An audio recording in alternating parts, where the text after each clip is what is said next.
네, 반갑습니다. 7월 첫 번째 주일이네요. 사실은 이제 여호와의 일곱절기 시작한 지 꽤 됐는데 이제 전반부 끝나고 긴 기간이 있습니다. 그리고 후반부가 7월 1일이 나팔절 시작인데 7월 첫째 주일날 나팔절을 하게 됐습니다. 그래서 사실 이제 할 내용이 너무나 많이 있기 때문에 이번 주일 이제 일곱 절기 가운데 세 절기를 이제 다 할 욕심을 가졌거든요. 되게 욕심이에요. 다 할 수가 없어요. 왜냐하면 나팔절만 하더라도 준비를 하다 보니까 또 이제 시간을 들여서 또 보완을 해서 준비를 하다 보니까 시간이 꽤 갈 것 같아요. 그래서 이제 가장 중요한 두 번째 절기 가운데 첫 번째 절기 여호와의 절기 가운데 나팔절에 대한 것을 오늘로 우리 이제 같이 상고하겠습니다. 자, 여호와의 일곱 절기의 다섯 번째 절기가 나팔절입니다. 근데 나팔절에 대한 여러 가지 견해들이 있습니다. 여기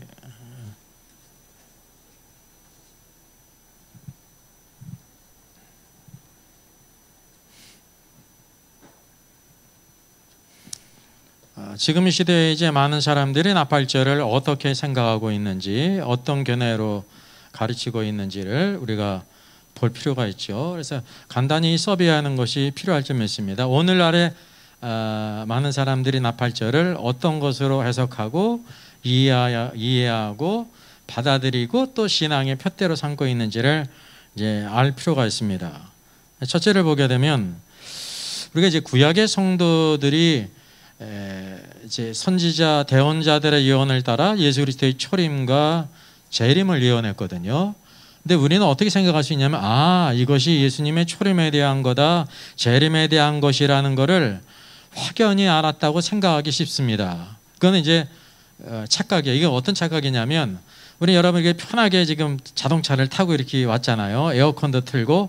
그래서 이제 만약에 예수님 시대의 사람들은 자동차도 못 타고 걸어 다니고 기껏해야 말 타고 노새 타고 다녔기 때문에 또 SNS도 못 타고 전화도 없었기 때문에 아주 불편했을 것이다 이렇게 생각할 수가 있어요. 그렇죠? 불편했을까요? 불편하지 않았을까요? 그냥 똑같았어요. 그때 그게 너무나 당연했기 때문에 소식을 전하려면 편지 인편으로 보내고 말편으로 보내고 그렇게 하나도 불편 안 했어요. 우리의 입장에서 보니까 불편한 거죠. 사람이 살아가는 건 똑같습니다. 문명의 이기만 바뀐 것이지 사람의 본질, 영적인 상태라든지 누린 거는 똑같다는 것입니다. 오늘도 우리가 뭐를 알아야 되냐면 구약에 있는 성도들이 이제 예언자, 대언자들을 통해서 예수 그리스도를 예언했는데 앞에 이제 초림이라고 하는 산이 있어요. 그 뒤에 재림이라는 산이 있지 않습니까? 근데 사실은 초림과 재림 사이에는 적어도 오늘날 보게 될 때 약 2000년이라고 하는 간격이 있습니다. 근데 이제 구약의 성도들이 볼 때 재림에 대한 기사를 어떤 것으로 볼 수 있냐면 초림이라는 산 뒤에 재림의 산이 있거든요. 근데 그게 2000년 떨어진 것으로 보여요? 바로 뒤에 있는 것으로 보여요? 그냥 뒤에 있는 것으로 보는 게 얼마 안 있어서 바로 올 것이다 라고 이렇게 생각을 한다는 겁니다. 시간적인 개념이. 하나님의 시간과 우리의 시간이 틀리지 않습니까? 하나님의 구속을 역사를 이루시는데 여자의 후손이신 그리스도께서 이 땅에 오신 것이 얼마나 걸렸습니까? 여기 마태복음 1장에 예수님께서 마리아를 통해 오실 때 아담으로부터 얼마나 걸린 거예요? 약 4000년이 걸렸습니다. 근데 하와나 아담은 여자의 후손이 언제 올 걸로 생각을 했어요? 바로 그냥 가인을 낳으면 아들을 낳으면서 그래서 얻었다라고 한 겁니다. 가인의 뜻이 얻었다요. 그러니까 우리는 아들을 얻었다라는 생각으로 하기 쉬운데 여호와께서 전하신 창세기 3장 15절 원시복음 여자의 후손이 오셔서 배머리를 상하게 할 것을 믿었기 때문에 하와가 아들을 낳고 그 이름을 하와가 진 거예요. 내가 여호와께서 말씀하신 그 구원자를 낳았구나라고 해서 얻었다라고 했단 말이죠. 근데 예수 그리스도께서 몇 년 후에 오셔요? 4000년이에요. 이렇게 하나님의 시간과 사람의 시간이 이렇게 큰 차이가 있다는 것을 알게 됩니다. 근데 우리가 베드로를 통해서 아는 것처럼 이 땅의 시간으로 4000년이 흘렀는데 하늘의 시간으로는 얼마가 지나간 거예요? 1000년이 하루 같다고 말씀하고 있어요. 사흘이 지난 거라는 겁니다. 예수님이 부활하고 승천하신 후 2000년이 지나지 않습니까? 하늘의 시간으로 얼마가 지난 거예요? 이틀이 지났다는 사실을 우리가 알아야 된다고 하는 사실이죠. 그래서 이런 상관관계를 우리가 이제 이해할 필요가 있습니다. 그래서 초림과 관계에 있는 절기가 유월절, 무교절, 초실절, 오순절입니다. 여기에 대해서 이견이 없지 않습니까? 특별히 하나 이제 모순이 있다고 하면 무교절을 예수님이 십자가에 죽으신 후에 무덤에 묻히신 절기다라고 하는데 이게 넌센스죠. 사람이 센스가 있으면 좋은 건데 이런 넌센스는 참 큰 오해를 가져오는 것이라 말이죠. 그러니까 여기에 이제 오해가 있고, 그래서 이제 중요한 게 자연적으로 어디로 가냐면 후반기 세절기로 넘어간다는 것이죠. 나팔절, 속죄절, 장막절이 있습니다. 초림에 대한 내절기는 예수님이 초림 때 다 이루어졌습니다. 이 초림에 대한 것도 우리가 아는 게 쉽지가 않아요. 초림이 대체 뭘까요? 초림은요, 한순간이 아니에요. 예수님께서 이 땅에 오셔서 성육신 하실 뿐만 아니라 사생애를 가시고 공생애를 가시고 십자가에 죽으시고 장사되고 부활하시고 40일 동안 계시다가 승천하실 때까지가 초림이에요. 초림은 한 기간이 아니면 한 순간이 아닙니다. 긴 기간이라는 걸 알아야 되는 거예요. 이것을 통해서 우리가 뭐를 알게 되냐면 과거에 성취되지 않았습니까? 우리가 현재 그 모든 것을 누리는 거예요. 오순절이 이미 성취가 됐고 성령의 임하심으로 교회가 탄생했단 말이죠. 그럼 중요한 것, 여호와의 7절기 가운데 후반부의 세 절기는 언제 있을 것인가 라고 할 때 미래에 성취될 것이라는 것을 모르는 사람이 없습니다. 그래서 전반부와 후반부는 긴 시간적인 간격이 있습니다. 그래서 이제 후반부는 7월, 가을이지 않습니까? 절기가 틀려요. 초반부는 봄, 초림에 다 이루어진 것이고, 가을이라고 하는 것은 종인데 마지막 주님의 재림으로 완성이 된다고 하는 사실이죠. 아직 이루어지지 않았다는 사실을 우리가 알아야 된다는 사실이죠. 그래서 이제 초림에 이루어진 내절기는 이미 교회 안에서 다 성취가 됐어요. 우리가 그것을 다 누리는 것입니다. 구속의 역사를 이루셨다는 사실이죠. 그래서 이게 중요한 부분이 바로 뭐냐면 여호와 7절기 가운데 후반부의 세 절기, 나팔절로부터 후반부에 있는 세 절기는 누구에 대한 것인가라는 것을 생각할 때 대부분 교회에 대한 성취라고 생각을 한다는 것입니다. 오늘 그래서 여기 나팔절이 언제 있을 일이냐, 미래에 있을 일이에요. 아직 이것이 성취가 되지 않았단 말이죠. 그럼 누구에 대한 것이냐가 중요한데 대부분 이것을 무엇이라고 이해를 하냐면 교회에 이루어질 것이다. 나팔절을 교회에 이루어질 것이라고 해석한다는 겁니다. 철석같이 그렇게 믿고 있는 거죠.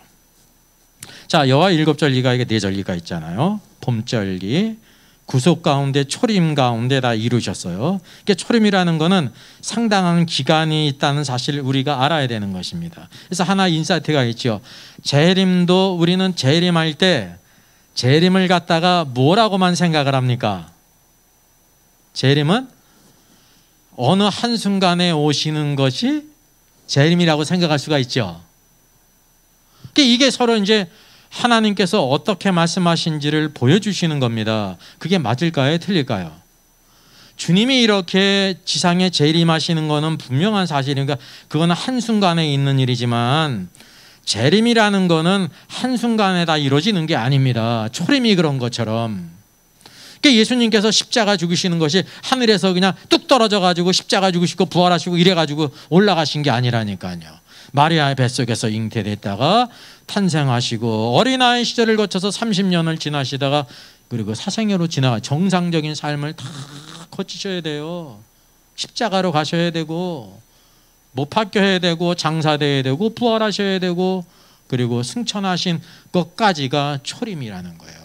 그럼 재림이라는 것도 우리가 뭘 알 수 있냐면 우리가 생각하는 것처럼 어떤 한날의 재림은 분명히 한순간에 있을 것이지만 재림이라는 것은 상당한 기간을 포함한다는 것을 우리가 아는 것입니다. 뭐를 통해 보게 되냐면 후반부에 나오는 나팔절, 속죄절, 장막절을 통해서도 우리가 안다는 사실이죠. 자, 그래서 여기에서 중요한 문제가 있는데, 자, 그럼 후반부에 있는 세 절기, 이미 지난번에 여기 여호와의 일곱 절기, 일곱인, 일곱 나팔, 일곱 대접, 그리고 또 마태복음 13장에 하늘의 왕국에 대한 일곱 가지 비유가 있었잖아요.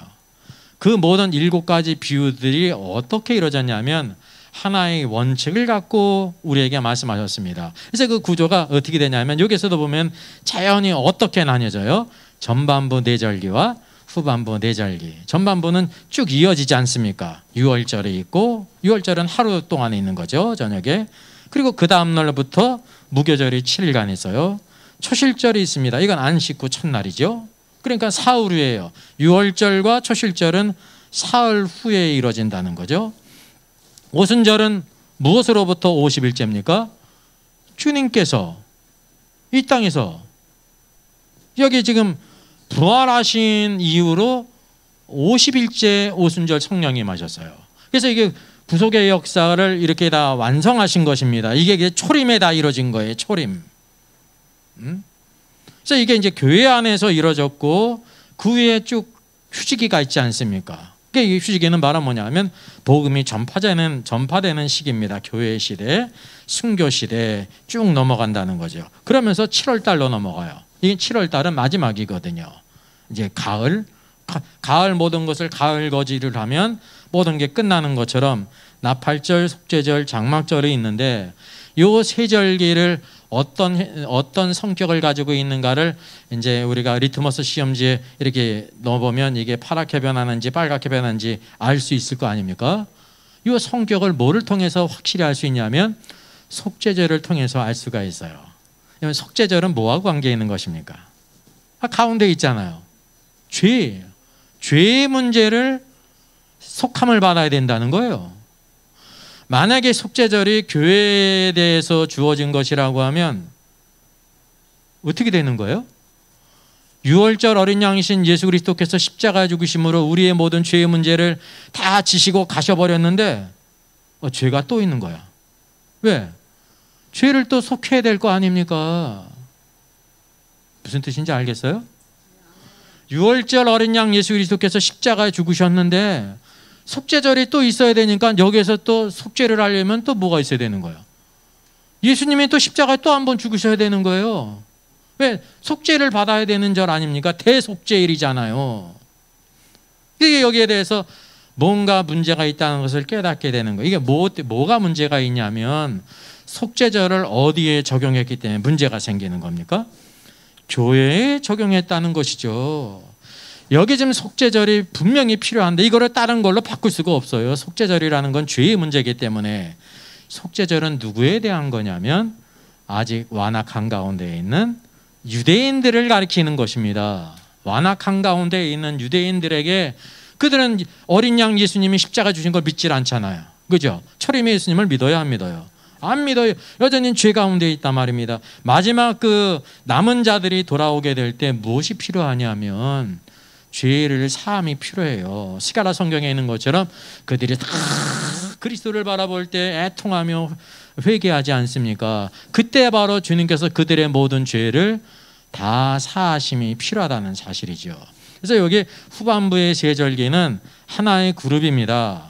요거는 다 누구에 대한 것이냐면 유대인의 이스라엘, 육적인 이스라엘에 대한 것이라는 걸 우리가 알 수가 있습니다. 그러면 교회는 어떻게 관계에 있냐면 그것이 하나의 표적이 돼서 우리가 그때를 알 수 있는 간접적으로 아는 것이지 직접적으로 속죄일이 우리 교회에게 필요하다는 게 아니에요. 하나님의 백성은 누가 있냐면 첫째는 유대인이에요. 그 다음에 유대인의 완악함으로 인해 가지고 복음이 이방인에게로 가게 됐죠. 이방인 가운데 부르심을 본 자들이 누구예요? 그게 교회예요. 근데 유대인 가운데 여전히 완악하게 있는 자들을 하나님께서 버리십니까? 아니라고 말씀하고 있습니다. 그러면 그들의 구원의 문제를 여호와 일곱 절기 안에 들어가야 될 거 아닙니까? 그래서 초반부 네 절기는 교회에 관한 것으로서 구속이 완성이 됐는데 요 마지막에 있는 세 절기는 남은 자들, 유대인의 남은 자들, 회개하고 돌아올 자들에 대한 하나님의 구원의 플랜을 우리에게 보여주고 있다는 것이죠. 자, 보겠습니다. 요한계시록 인사이드 책을 잘 찬찬히 보셔야 성경의 완성을 알 수가 있고 성경이 열리는 거예요. 계시록을 모르면 성경을 모르는 것 같아요. 다른 것을 알아도. 그래서 성경은 시작이 있고 과정이 있고 결론이 있거든요. 이게 결론, 마지막을 모르면은 성경을 모르는 게 되는 거예요. 그래서 우리가 모든 성경을 사랑하고 잘 연구를 해야 되는데, 그 중에서 특별히 우리는 계시록에 이렇게 금단의 그 철조망을 가져 여기 들어가면 큰일 난다고, 그죠? 여기 들어가면 큰일 난다고. 그렇기 때문에 더욱더 우리들이 그런 관념을 깨고 하나님 말씀을 읽고 듣고 배워서 이 영광의 소망을 가져야 되는 것입니다. 자, 오늘 주제가 이제 그 나팔절에 대한 여러 가지 견해들이 있습니다. 레위기 말씀 23장에 나팔절에 대해서 간단히 말씀했습니다. 아주 간단한데 우리가 이게 다룰 내용이 참 많이 있죠. 이스라엘 자손에게 말하여 이르라. 일곱째 달 곧 그 달 첫날은 너에게 쉬는 날이 될지니 이는 나팔을 불어 기념할 날이라. 성회라. 노동도 하지 말고 여호와께 화제를 드릴지니라 라고 말씀하고 있습니다. 그래서 오늘날 이 나팔절을 많은 사람들이 다루고 있는데, 모든 성경이 다 그래요. 어떤 사람이든지 조금 알든지 많이 알든지 더 많이 알든지 그냥 성경을 누구든지 다 가르칠 수가 있습니다. 자기가 그냥 생각하는 대로 막 가르칠 수가 있어요. 대부분의 사람들은 모르거든요. 몰라요. 분별을 하기가 어려워요. 그래서 이제 100사람이 가르치면 100사람의 견해가 있는 거예요. 그러니까 일반적으로 우리가 영향을 받고 있는데, 여호와의 절기하면 나팔절에 예수님의 재림을 준비하라 라고 말하고 있죠. 이제 이게 확실하지는 않는데 무엇과 관계 있냐면, 나팔절을 갖다가 자꾸만 예수님의 재림과 관계 있는 게 많은데 교회와 관계 있는 것으로 연결을 시키는 경우가 많이 있습니다. 여기 보게 되면 천국이정표 이제 채널이죠. 7대 절기는 예수님의 지상 사역이다라고 하면서 7대 절기 이해라고 그랬어요. 7대 절기가 예수님의 지상 사역이에요, 아니에요? 네 절기가 주님이 이 땅에 계셔서 지상에 있을 때 초림 때 다 이루신 거거든요. 나머지 세 절기가 주님이 초림 때 이루셨어요, 안 이루셨어요? 안 이루셨죠. 벌써 이게 이제 잘못된 견해로 흐르는데, 이게 뭐냐면 로마 카톨릭이 가르치는 대로 무천연설적인 관점으로 성경을 가르치는 겁니다. 무천연설은 로마 카톨릭이 가진 신학이거든요. 그래서 성경을 전혀 다른 곳으로 끌고 간다는 사실이죠. 그 다음에 또 볼까요? 하나님의 일곱절기 하면서 예수님의 거룩한 혼인잔치 그랬습니다.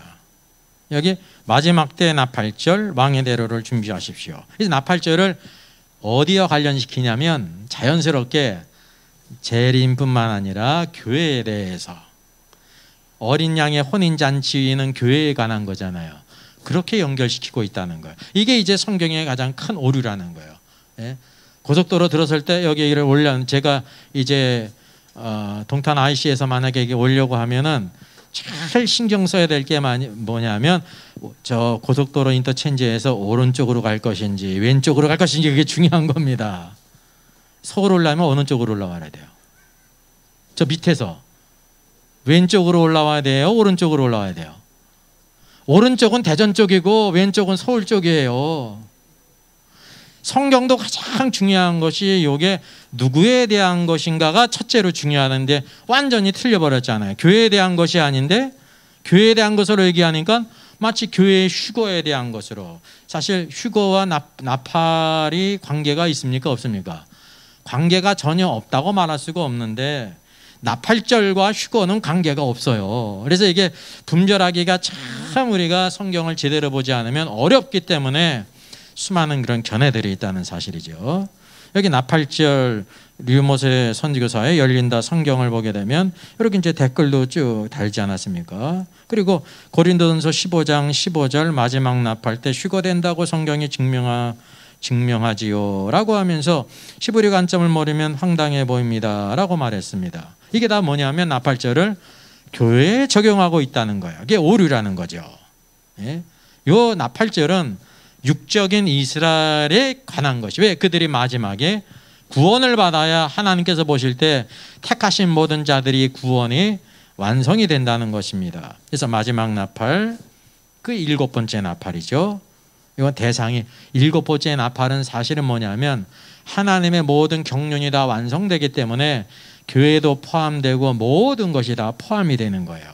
그래서 흔히 7번째 나팔을 뭐라고 간주해요?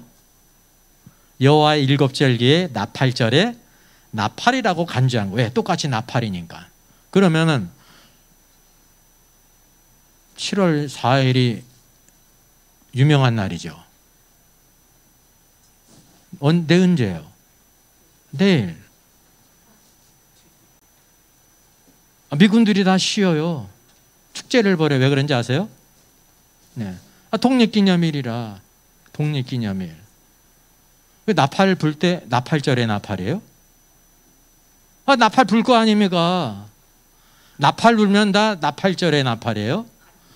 나팔 분다고 그게 나팔절의 나팔이 아니라 말입니다. 그러니까 요거를 성경적으로 퀴치를 해가지고 잘 전체를 보면은 이게 구별할 수가 있는데 그냥 똑같이 나팔이 있으니까 휴거라고 생각했다는 사실이죠. 마크 빌즈 목사 같은 경우는 5개월밖에 안 남았대요. 5083년 신년의 비밀에서 7년 대환란의 시작은 하고 하면서 나팔절, 대속절, 초막절이 중요하니 하면서 이렇게 말하고 있는데 여러분 성경에서 7년 대환란이라고 말하는 구절이 있을까요? 없을까요? 대환란은 있는데 7년 대환란은 없는 거예요. 근데 7년 대환란이 찰석같이 맞아 보이는 이유가 다니엘의 70일의 가운데 마지막 한 일에 7년이 있지 않습니까? 그러니까 마지막 7년을 갖다가 당연히 그것이 대환란이겠지라고 이렇게 생각을 한다는 겁니다. 그러니까 이게 이제 큰 오류죠. 제가 이미 30년 전에 1992년 책을 냈죠. 때를 알라 주님 오신다. 여기에 한 챕터에 대환란은 언제인가. 이게 아주 단순한 것 같은데 성경을 아는 게 단순하지 않아요. 대충 아는 건 쉬워요. 대환란은 7년이 아니에요. 적그리스도의 우상이 거룩한 것 성전에 세워지면서부터 그때 대환란이 있을 것을 주님이 이렇게 못을 막아서 말씀하셨잖아요. 그러니까 우리가 성경에 대해서 얼마나 무지해요. 그냥 7년 대환란이 자연스럽게 마치 공리처럼 그렇게 회자된다 말입니다. 그러니까 이런 걸 모르기 때문에 5개월밖에 안 남았다고 하면서 이렇게 이제 절기를 가지고 따지면서 계산을 해가지고 주님 오실 것이 얼마 남지 않았다라고 하는 거는 큰 오류를 가져온다는 것입니다. 여기서도 보게 되면 마크 빌즈 목사의 여호와의 7절기를 쭉 보더라도 쭉 보게 되면 여호와의 7절기 가운데 벌써 뭐가 오류가 있습니까? 일반적으로는 다 맞을 수밖에 없어요. 유월절이 십자가고 초실절이 부활이고 오순절이 성령 강림이죠. 무교절은 무덤으로 알고 있는데 무덤이 아니죠. 예수 그리스도께서 죄가 없으신 분이라는 걸 그 본질을 우리에게 보여주고 있는 거예요.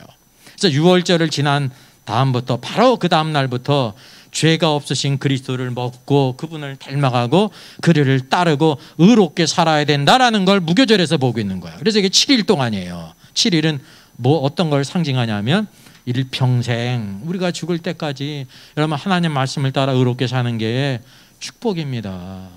이게 축복이에요. 짐이 아니라니까요. 오늘날 복음이 얼마나 왜곡이 됐어요. 죄짓지 말고 살려면 힘들어해. 율법적이야. 의롭게 살라고 하면 그게 율법적입니까? 그거를 내세워서 그걸 통해 가지고 구원을 받는다고 하는 게 율법적인 거지. 그래서 여기 벌써 무덤이라는 것도 틀리고 어디도 확실히 틀립니까? 나팔절을 뭐라고 그래요? 휴거거든요. 휴거라는 건 누구에게 있는 거예요? 교회의 휴거다 이렇게 대부분 다 의심 없이 만장일치로 하기 때문에 이게 다 옳아 보이지만 만장일치로 그게 틀린 거예요. 나팔절은 휴거와 관계 있는 것이 아니라는 사실이죠. 또 여기 보게 되면 속죄일이 지상재림이라잖아요. 속죄일이 지상재림과 관계가 있지만 지상재림이 아닙니다. 거기에 회개하고 죄를 속함을 받은 자들이 있다는 거죠. 왜? 예수 그리스도의 십자가의 구속을 안 믿는 유대인들이 그때 마지막으로 구원받아야 하나님의 구원이 완성이 돼요. 하나님의 부르심은 완전히 이루어지는 겁니다. 완전히. 그래서 우리가 하나님의 구원 계획이 이와 같이 이방인 가운데 예수님의 지상 사역을 통해 가지고 교회로 완성됐고 이방이잖아요. 유대인들은 유월절도 안 믿고 무교절도 안 믿고 다 안 믿죠. 육신적으로 유월절을 지키지만은 유월절이신 어린 양을 안 믿잖아요. 무교절을 지키지만 예수 그리스도가 죄가 없으신 분이라는 걸 안 믿잖아요. 메시아로 안 믿잖아요. 초실절을 지키지만은 예수님이 부활한 그거를 안 믿잖아요. 그죠? 오순절을 문자적으로는 지키지만은 성령이 이미 임했는데 통곡의벽에서 울면서 뭐라고 기도하는 거예요? 약속하신 메시아는 언제 오십니까? 이미 오고 다 승천하셔서 이제 주님이 다시 오실 때가 점점 가까워왔는데 초림의 주님을 안 믿는 유대인들이 구원이 있어요, 없어요? 아직 없죠. 그들에게 대속죄일이 필요하다는 사실입니다. 그 나팔절이 필요한 이유도, 나팔절의 중요한 것은 사방에 흩어진 모든 자들을 다 부르는 것입니다. 유대인들이 다 흩어졌잖아요.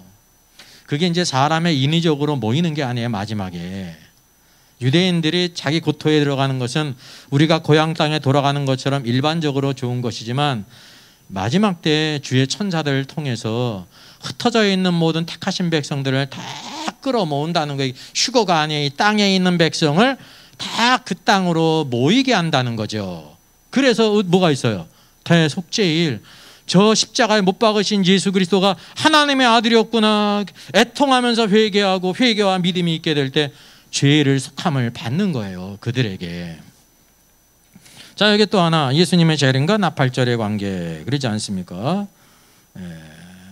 그러면 광야에서 나팔 소리가 기가 막히게 크게 들리는 거 이제 우리가 감동받을 수 있는데, 이거는 여기 나팔절의 나팔과는 전혀 상관이 없어요. 마지막에 천사들이 이제 그거를 우리가 연상할 수가 있고, 대부분은 이제 이 나팔절을 교회에 자꾸만 이렇게 적용할 때가 많이 있어요. 여기 이제 내용은 제가 뭐 시간이 없기 때문에 보지는 않았습니다. 자, 예수님 재림에 대한 예언적 증거라고 하면서 랍비가 나팔절의 비밀을 알게 됐다는 거예요.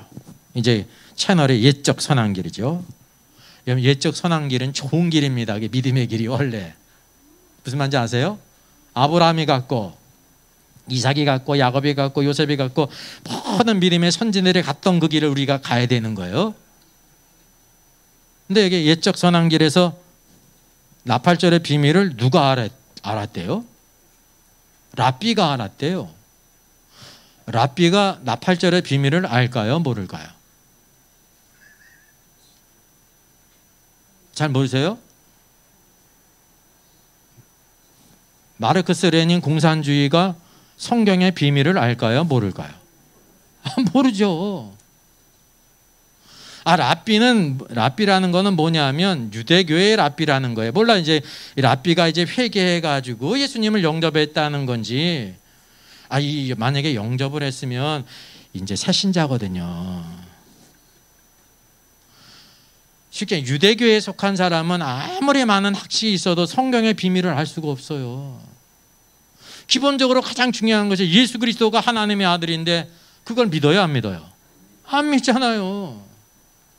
유대교에 선한 것이 없어요. 우리가 이제 한편으로 이제 유대인들을 이렇게 하는 거는 하나님의 첫 번째 택하신 백성으로서 그 가운데 회개하고 돌아올 자가 나중에 있기 때문이지, 그 이상도 그 이하도 아니라는 걸 우리가 알아야 되는 겁니다. 지금 이 시대에 유대인이 있으면 하나님께서 유대인으로 있는 게 축복입니까? 뭐가 축복입니까? 그들이 지금 회개하고 예수 그리스도를 믿고 영접하면 그 누가 되는 거예요? 혈통은 유대인이지만 누가 되는 거예요? 교회예요. 교회. 하나님의 자녀. 여러분, 교회의 영광을 알아야 되는 겁니다. 예수님 오실 때까지 끝까지 완악한 자들이 유대인이에요. 이제 율법을 지키는 경건한 유대인이 있죠. 완악하지만 그들이 마지막에는 회개하고 돌아올 자거든요. 아무리 경건해도 완악한 자는 예수님도 알지도 못해. 사울이 그런 거예요. 사울이 경건합니까? 외적으로 경건했죠. 하나님 얼마나 경외했어요. 근데 뭐 그리스도를 대적하는 자였습니다. 앞을 바라보지 못하니까. 그래서 오늘도 그와 같은 영적인 상태를 우리가 알 필요가 있습니다. 그러면 그리스도 바깥에 랍비든지 누구든지 절대 하나님의 비밀을 알 수가 없습니다. 기본으로 알기 위해서는 예수 그리스도가 바로 하나님의 아들이시다, 이 문이 열려야 되는 거예요. 이게 기초 중에 기초죠. 그러면서 그 진리를 알고 그분의 영광을 하나씩 하나씩 알게 되는 것이지, 랍비였기 때문에 성경의 진리를 안다? 아닙니다. 그러면 이 지구상에서 시부리어 제일 잘한 사람이 누굽니까? 두 말하면 잔소리죠. 유대인이지. 지구상에서 헬라어 제일 잘한 사람이 누구예요? 그리스 사람이라니까요. 근데 성경을 잘 알고 하나님을 잘 알고 그래요? 아니에요. 제일 중요한 것이 바로 뭐냐면 주께서 말씀하신 것은 영이에요. 영이며 생명이라는 거죠. 예? 하나님의 말씀의 능력을 아는 것은 지식으로 아는 게 아니라 영으로 아는 겁니다. 그게 영 안에 생명이 있다는 사실입니다. 여기 또 이제 좁은 길 가야 될 채널인데요. 휴거의 때는 언제라고 하면서 밑에 나팔절과 주님의 공중강림 그리고 휴거. 그러니까 나팔절을 다 무엇으로 대비를 했어요? 휴거, 교회에 다 적용을 하지 않습니까? 이거는 방향이 완전히 틀린 거예요. 서울에 올라가야 되는데 대전 방향으로 가고 있는 거야. 아무리 모든 내용을 다 말해도 방향이 완전히 틀려버리는 겁니다. 이제 성경에 이제 모든 것을 볼 때 이게 이제 왼쪽인지 오른쪽인지 방향을 잘 설정하는 거예요. 누구에 대한 것인지, 이게 적극적인 의미인지 소극적인 의미인지를 잘 분별을 해야 돼요. 이것을 대부분 분별하지 못하기 때문에 이제 아주 그냥 정반대의 그런 생각을 가질 때가 많이 있습니다. 천국순례자라는 채널에서도 또 이랬습니다. 나팔절과 그 이후 그러면서 나팔절과 휴거의 관계. 그러니까 나팔절이 무엇과 관계 있는 거예요? 휴거와 관계 있는 거예요. 이거 얼마나 큰 오해입니까? 이제 이게 우리가 마태복음 말씀을 24장 30절 말씀을 보겠는데, 나팔절날 무슨 일이 있습니까? 그 모든 택하신 자들을 이쪽 하늘에서 저쪽 끝까지 다 사방에서 모은다고 그랬잖아요. 그러니까 무엇과도 비슷해 보여요? 휴거도 비슷해 보이지 않습니까? 이게 비슷해 보인다고 똑같은 게 아니거든요. 예? 저기 어디 경품이 주니까 다 모이는 데가 있고, 예? 썩은 고기가 있으니까 모이는데 까마귀가 모이는 거고, 모이는 것도 그 종류가 다 틀린 거라니까요. 그러니까 우리가 그거를 잘 분별해야 된다는 것입니다. 이 세대가 가기 전에는 여기 뭐냐? 나팔절 하면서 교회의 휴거 그랬습니다. 마찬가지로 나팔절을 휴거와 연관시켰어요. 그러니까 여기서 말하는 거는 성경에 있는 것들을 아무리 말을 해도 정반대로, 내용도 벌써 틀릴 수가 있죠. 그래서 이게 여러분 성경은 나팔절 하나만 보더라도 이게 큰 코끼리인데 마치 장님이 코끼리를 만지면서 설명하는 거예요, 나팔절을. 그래서 이걸 휴거라고. 그런 부분이 있어 보이는데 아니라는 거죠. 성경은 아무나 하는 게 아닙니다. 그래서 뭐라 그랬어요? 비밀이, 비밀. 이제 영원한 복음이 이제 최호영 목사인데, 이분은 이제 안식교 종말론하고 똑같습니다. 안식교가 이제 종말론에 강하지 않습니까? 그 이단이죠. 거기에 큰 관심을 두니까. 근데 다 틀리는 겁니다. 근데 이분은 장로교 목사면서 안식교 이제 종말론은 그대로 다 가르쳐요. 그리고 또 참 아이러니한 거는 교회 이름이나 그 이 목사님 이름이나 안식교 목사님하고 교회하고 이름이 똑같아요. 또 저쪽에. 그래서 처음에 저는 안식교 목사인 줄 알았어요. 왜냐하면 검색을 해보면 교회도 이름도 똑같고 목사님 이름도 똑같고 그러니까 안식교 목사로 하는데, 이거 아니라는 거예요. 장로교 목사라는 거예요. 뭐 그러더라고요. 장로교 목사래. 어쨌든 안식교에 대한 거를 다 가르치는데 휴거의 절기 하면서 나팔절 그러잖아요. 그러니까 이 성경을 다 왜곡된 이제 안식교의 그 종말론과 여러 가지를 가르치고 있는 거죠. 다 잘못된 것입니다. 안식교를 우리가 알다 보면 제7일 안식일 예수 재림교죠.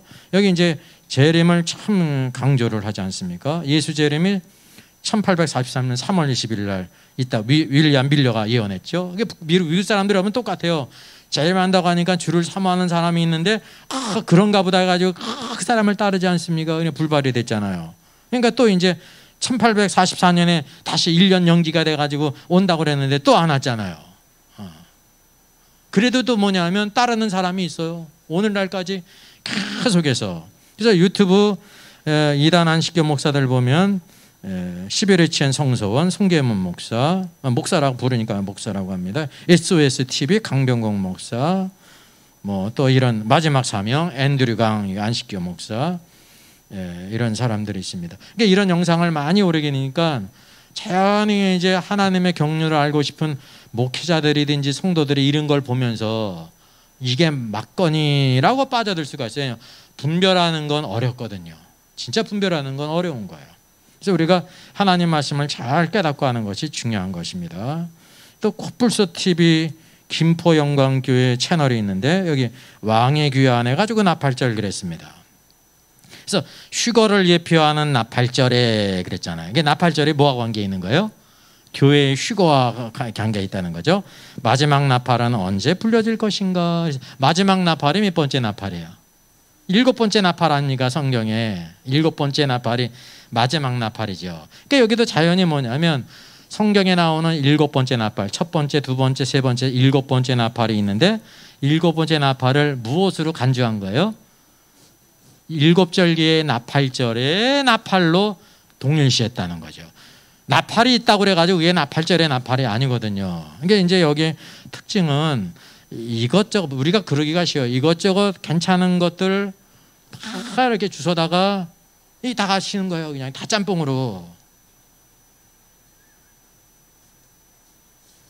이것저것을 다 주워다가 이렇게 그런 것도 큰 아주 우리가 위험성이 있는 거죠. 큰 위험이 있어. 이것도 갖다 가르치고 이것도 저 갖다 치고 그냥 좋아 보이는 거는 다. 그래서 이게 이제 교회의 나팔 휴거와 관계 있다고 가르치는데 이게 큰 오류입니다. 또 여기 보기에는 휴거와 마지막 나팔하면서 곱하기 나팔절 그랬죠. 이제 나팔 소리가 휴거와 관계가 있고 나팔절 또 여기 있다.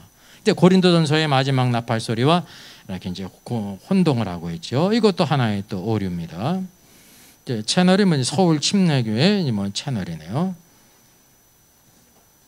또 이제 김삼성 목사의 경우는 나팔절 강의 7번째 혼인잔치의 날 그랬습니다. 그게 나팔절이 무엇과 관계가 있다는 거예요? 혼인잔치. 혼인잔치는 교회에 관계 있지 않습니까? 그리고 나팔절 강의 4번은 또 다시 모으시는 날 그랬어요. 그러니까 이제 위에는 교회와 관계 있는 것이고 다시 모으시는 거는 누가 관계 있냐면 육적인 이스라엘 관계 있으니까 두 가지를 다 일치한 거예요. 두 가지를. 그러니까 두 가지를 다 취했으니까 좋아 보이는데 이게 또 이제 백화점식으로 갖다 놓은 거죠. 왜냐하면 비슷한 게 다 있으니까. 그래서 성경을 나팔절 하나만 하더라도 우리가 아는 것이 쉽지 않다라는 것을 보게 됩니다. 자, 그렇다고 하면 나팔절이 어떤 의미인가? 한번 찾아보겠습니다.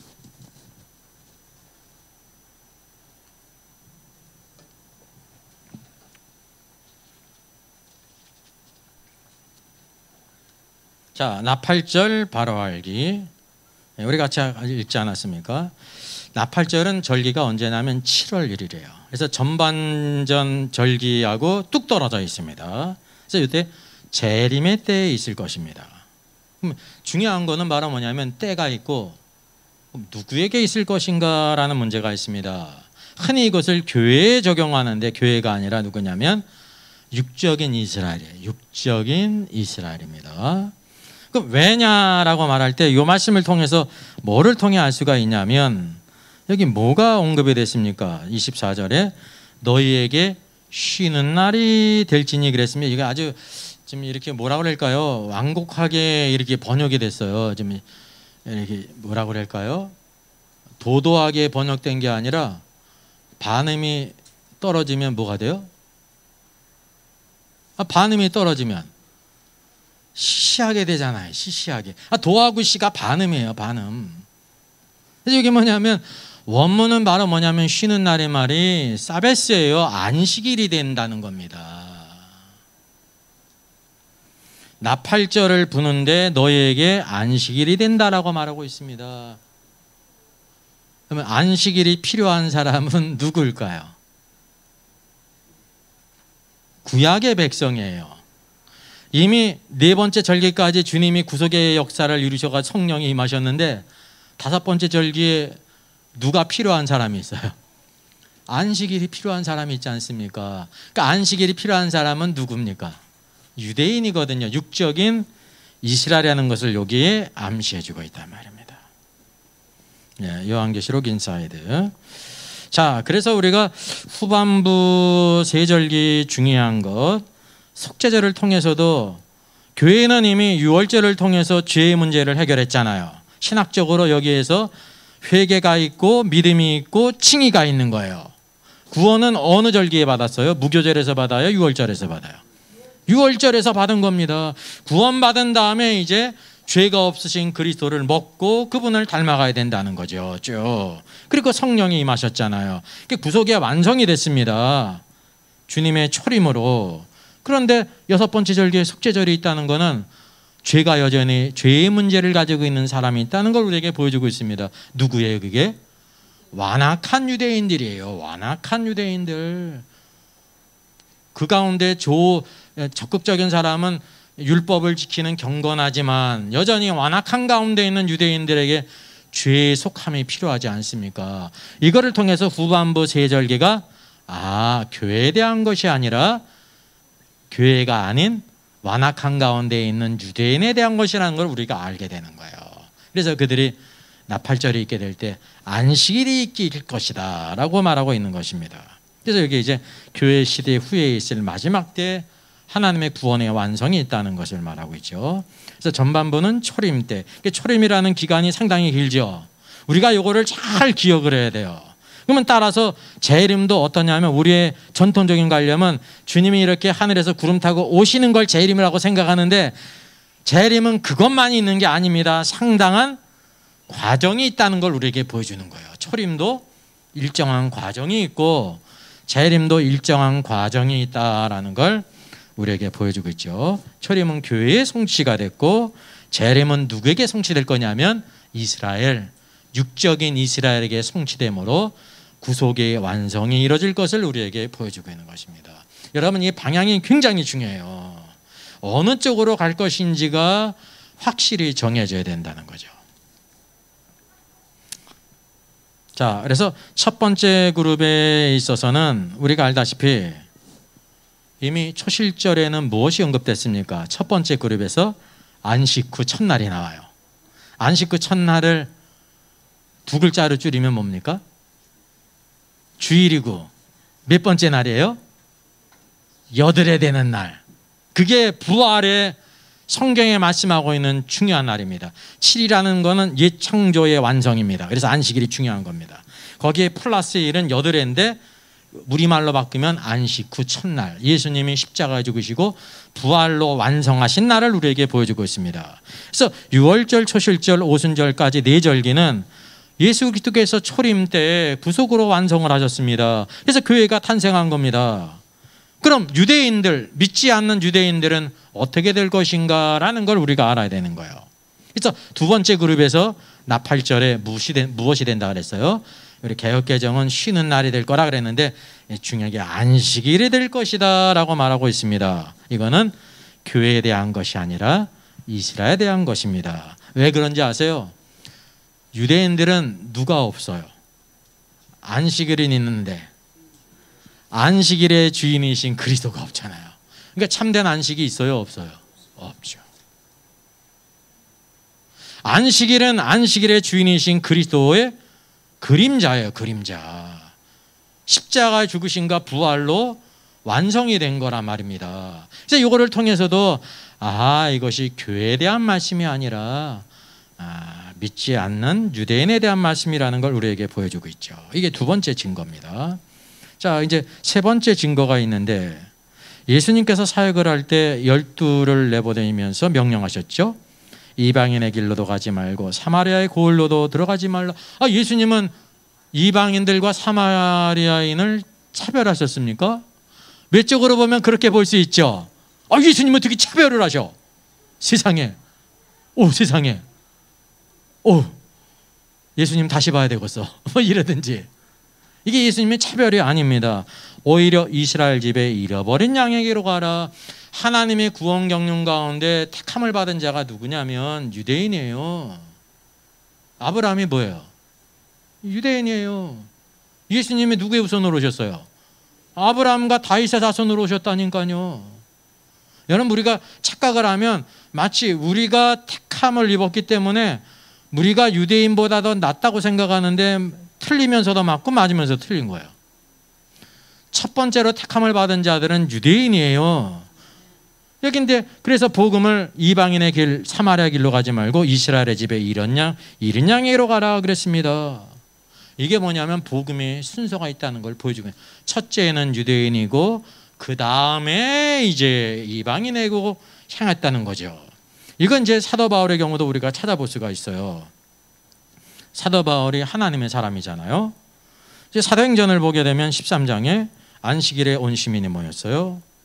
유대인이 많은 무리가 모인 걸 보고 시기가 일어났어요. 저 나사렛 예수를 하나님의 아들로 증거하는데 수많은 이방인들이 모여서 그 말을 들으니까 시기가 가득하지 않습니까? 바울이 말한 것을 막 반박하고 비방합니다. 바울과 바나바가 담대히 말합니다. 하나님의 말씀을 마땅히 던져 너에게 전할 것이로되 너희가 그것을 버리고 영생을 얻기 합당하지 않은 자로 자처하기로 너희가 이를 거부했기 때문에 어떻게 한다? 우리가 이제 이방인에게로 향하노라 그랬습니다. 그러니까 이제 사도 바울도 첫째는 유대인에게 향하다 그들의 대적으로 인해서 길을 바꿔서 이방인으로 한 거예요. 첫째는 항상 유대인이고 두 번째는 이방인이라는 사실입니다. 이게 복음의 순서예요. 하나님의 구원의 경륜이라는 거예요. 우리 교회를 택하기 전에 먼저 누구를 택하셨어요? 유대인을 택하셨습니다. 그리고 그들이 완악함으로 인해 가지고 이방인 가운데 우리를 택하셨는데 또 누가 더 영광스러워요? 이방인 가운데 교회를 세우셨거든요. 이게 더 영광스러운 것입니다. 자, 또 보면 유대인의 구원에 대해서 우리가 생각할 필요가 있습니다. 이 나팔절을 보면서 로마서 11장을 보지 않으면 성경을 그냥 짝다리로 보는 겁니다. 애꾸눈으로 보는 거예요. 이게 중요한 문제를 언급하죠. 하나님이 자기 백성을 버리셨느냐?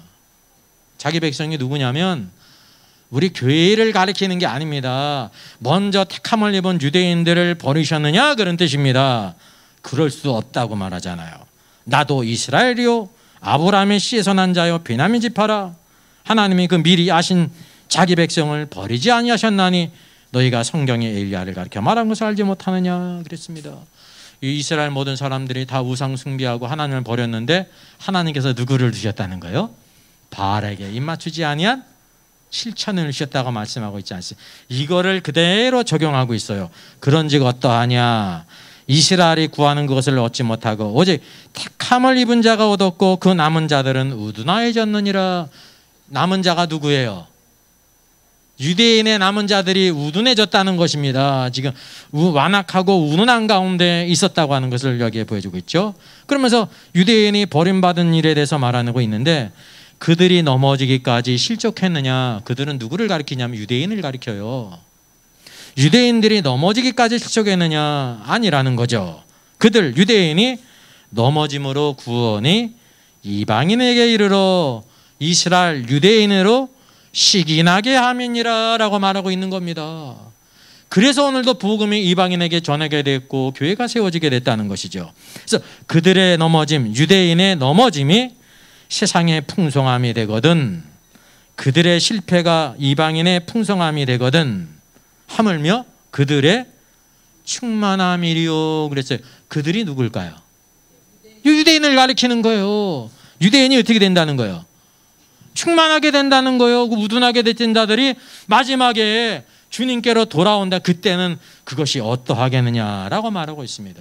여러분, 하나님께서 택하신 백성들을 버리신 거예요? 아닙니다. 버린 것처럼 보이는데 실족했는데 넘어지기까지 실족한 것이 아니라는 거죠. 그것을 통해서 이방인이 구원을 얻어서 시기나게 함으로 마지막 때에 그들이 다시 구원하게 하시는 하나님의 구원 계획을 보여주고 있습니다. 여기 두 개 보면 교회가 있고 누가 있어요? 유대인이 있죠.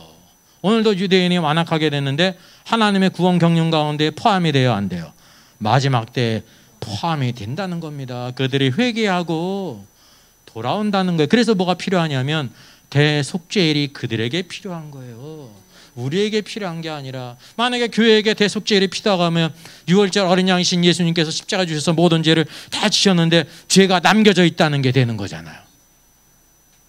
우리의 구원이 완전해요? 완전하지 못해요? 완전하지 못해. 그러면은 행위 구원 탈락을 주장할 수가 있는 겁니다. 만약에 그렇다고 하면. 근데 이거는 절대 불가하죠. 임파서블이에요. 절대 불가능해요. 아버지의 손에서 빼앗아갈 자가 없어요. 아들의 손에서 빼앗아갈 자도 없고, 스스로 우리가 하나님의 구원의 손에서 벗어날 수 있습니까? 벗어날 수 있으려면 어떻게 해야 되는지 아세요? 우리가 하나님보다 능력이 많으면 가능한 거예요. 예수 그리스도보다 더 능력이 많으면 가능해요. 네? 이게 무슨 말이에요? 불가능하다 말입니다. 우리가 은혜로 믿음으로 구원받았는데 이걸 행위로 잃어버리질 않아요. 하나님의 구원은 완전한데 구원받은 다음에 무엇이 필요하냐면 합당한 삶, 행위. 그래서 6월절 다음에 뭐가 와요? 무교절이 오잖아요. 죄가 없으신 그리스도를 먹고 닮아가고 따라야 된다니까요. 여러분, 그게 축복이에요. 짐이 아니에요. 만약에 죄지라고 하면 할렐루야 할 겁니까? 가서 죄지라고 하면? 근데 이상하게 우리가 죄 짓지 말고 살아야 된다 그러면은 어떻게 그렇게 죄 안 짓고 살아? 이거 부담으로 생각하는 성향이 있어요. 이게 잘못된 것이죠. 네? 한번 죄 한번 저보고 경찰서에 붙잡히고 교도소에 한번 살아보시라니까. 네? 죄 짓는 게 얼마나 끔찍한 일인지, 죄 안 짓고 의롭게 사는 것이 얼마나 축복인지를 알게 되죠. 죄 가운데 쫓기다가 스스로 죽는 사람도 있잖아요. 죄가 이렇게 드러나니까 부끄럽고 창피해가지고 어떻게 합니까? 자살하잖아요. 그게 죄라니까요. 주님께서는 우리의 죄를 다 지셨기 때문에 이제 예수 그리스도의 의와 진리와 거룩함으로 그분을 닮아가도록 여호와 일곱 절기에서도 쭉 우리에게 안배해 놓으신 겁니다. 그래서 무교병, 누룩이 없는 떡을 먹는 게 성도들의 축복이고, 하나님의 부르심을 따라 의롭게 사는 게 큰 축복입니다. 말씀대로 사는 게 얼마나 큰 축복입니까? 왜 말씀대로 살지 못하냐면 우리가 말씀에 익숙해지게 훈련되지 않아서 그런 거죠. 이게 삶을 변화시켜야 되는 겁니다. 생각을 바꾸고 삶의 패턴을 바꿔야 되고 목표를 바꿔야죠. 목표를 세상적인 것에 갖다 놨는데 잠깐 믿음으로 살려니까 부딪혀요, 안 부딪혀요? 부딪히니까 도망가고 지멋대로 사는 거잖아요. 그 삶의 목표를 바꿔야 된다니까요. 실패자의 삶을 살도록 관용을 맞추지 말고 예수 그리스도를 푯대로 살라고 성경이 이제 우리에게 말씀해주고 있단 말입니다. 자, 7번째 보면 그 이방인의 충만한 수가 나옵니다. 그래서 너희가 스스로 지혜 있다 하면서 이 신비를 너희가 모르기를 원치 아니한다. 신비, 미스터리가 있어, 미스터리. 이 신비는 이방인의 충만한 수가 들어오기까지 이스라엘의 덜어는 우둔하게 된 것이라 그랬어요. 이방인 가운데 구원받은 모든 충만한 수가 들어오기까지, 그때까지 유대인들이 우둔하게 됐다는 겁니다. 이게 신비라는 거예요. 그래서 그리하여 온 이스라엘이 구원을 받으리라.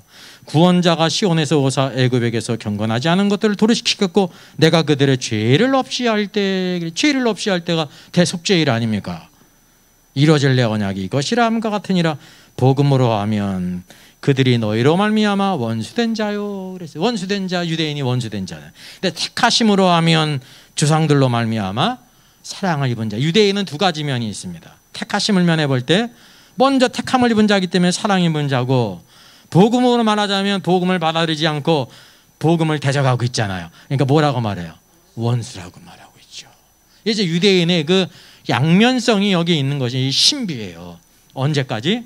이방인의 충만한 수가 들어오기까지 그들의 얼마는 우둔하게 됐다는 겁니다. 그러니까 충만한 수가 들어온다면 어떻게 된다는 거예요? 우둔한 자들이 깨어져서 주님께로 돌아온다는 거예요. 이게 신비라는 거예요. 이게 하나님의 구원 경륜 가운데 이렇게 약속이 되어 있다는 사실입니다. 자, 감난산 강을 우리가 빼놓을 수가 없습니다. 우리 같이 한번 29절 한번 읽겠습니다. 그날 환난 후에 즉시 해가 어두워지며 달이 빛을 내지 아니하며 별들이 하늘에서 떨어지며 하늘의 권능들이 흔들리리라. 그때 인자의 징조가 하늘에서 보이겠고 그때 땅의 모든 족속이 통곡하며 그들이 인자가 구름을 타고 능력과 큰 영광으로 오는 것을 보리라. 그가 큰 나팔 소리와 함께 천사들을 보내리니 그들이 그의 택하신 자들을 하늘 이 끝에서 저 끝까지 사방에서 모으리라. 이게 나팔절과 관계 있는 말씀이 마태복음 24장 31절입니다. 그가 큰 나팔 소리와 함께 천사를 보내리니 인자가 택하신 천사가 그들의 택하신 자들을 하늘 이 끝에서 저 끝까지 사방에서 모으리라 그랬습니다. 이 큰 나팔 성취를 이제 큰 나팔 소리가 이제 나팔절의 성취죠. 그리고 택하신 자들을 사방에서 모은다고 했는데 이때까지 이제 나팔절에 대한 여러 가지 견해들을 소개했는데 이거를 대부분 뭐라고 해석을 한 거래요?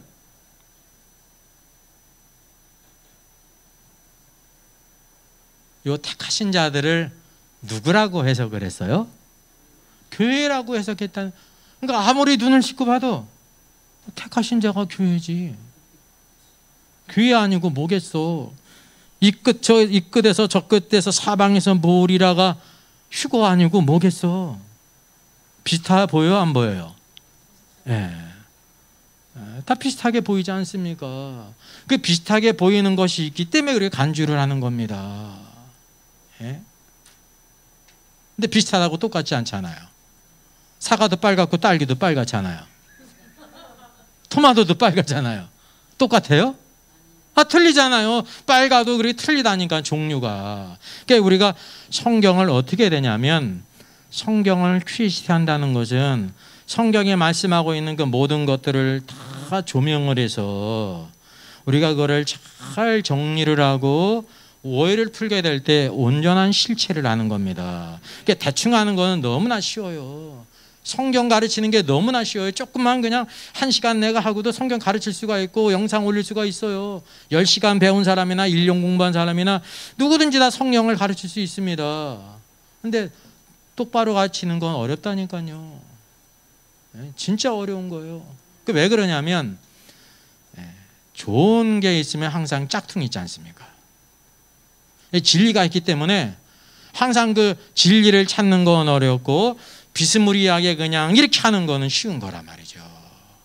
그래서 우리가 유사품을 버리고 참된 것을 추구해야 된단 말입니다. 그래서 주께서 무엇을 말씀하셨는지를 찾는 게 참된 축복입니다. 이게 이제 본론으로 들어갑니다.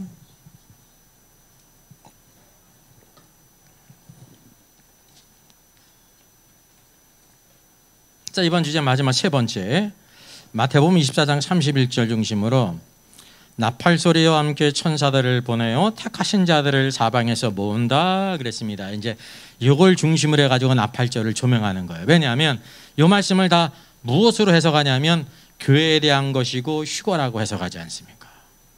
그러니까 우리가 제 생각을 얘기하는 게 아니라 성경이 어떻게 말씀하고 있는지를 이렇게 그대로 말하지 않습니까? 그러니까 시간이 지금 걸려요. 시간이 걸려. 자, 해보는 데까지 하겠습니다. 자, 감람산강에서 우리가 읽었던 말씀, 여기 택하신 자들이 있고 하늘 이 끝에서 저 끝까지 사방에서 모으리라는 것을 이제 나팔절과 관계가 있는데 오늘날 대부분의 많은 모든 사람들이 이거를 이제 휴거로 그리고 교회 택하신 자들을 교회로 해석해서 가르친다는 거죠.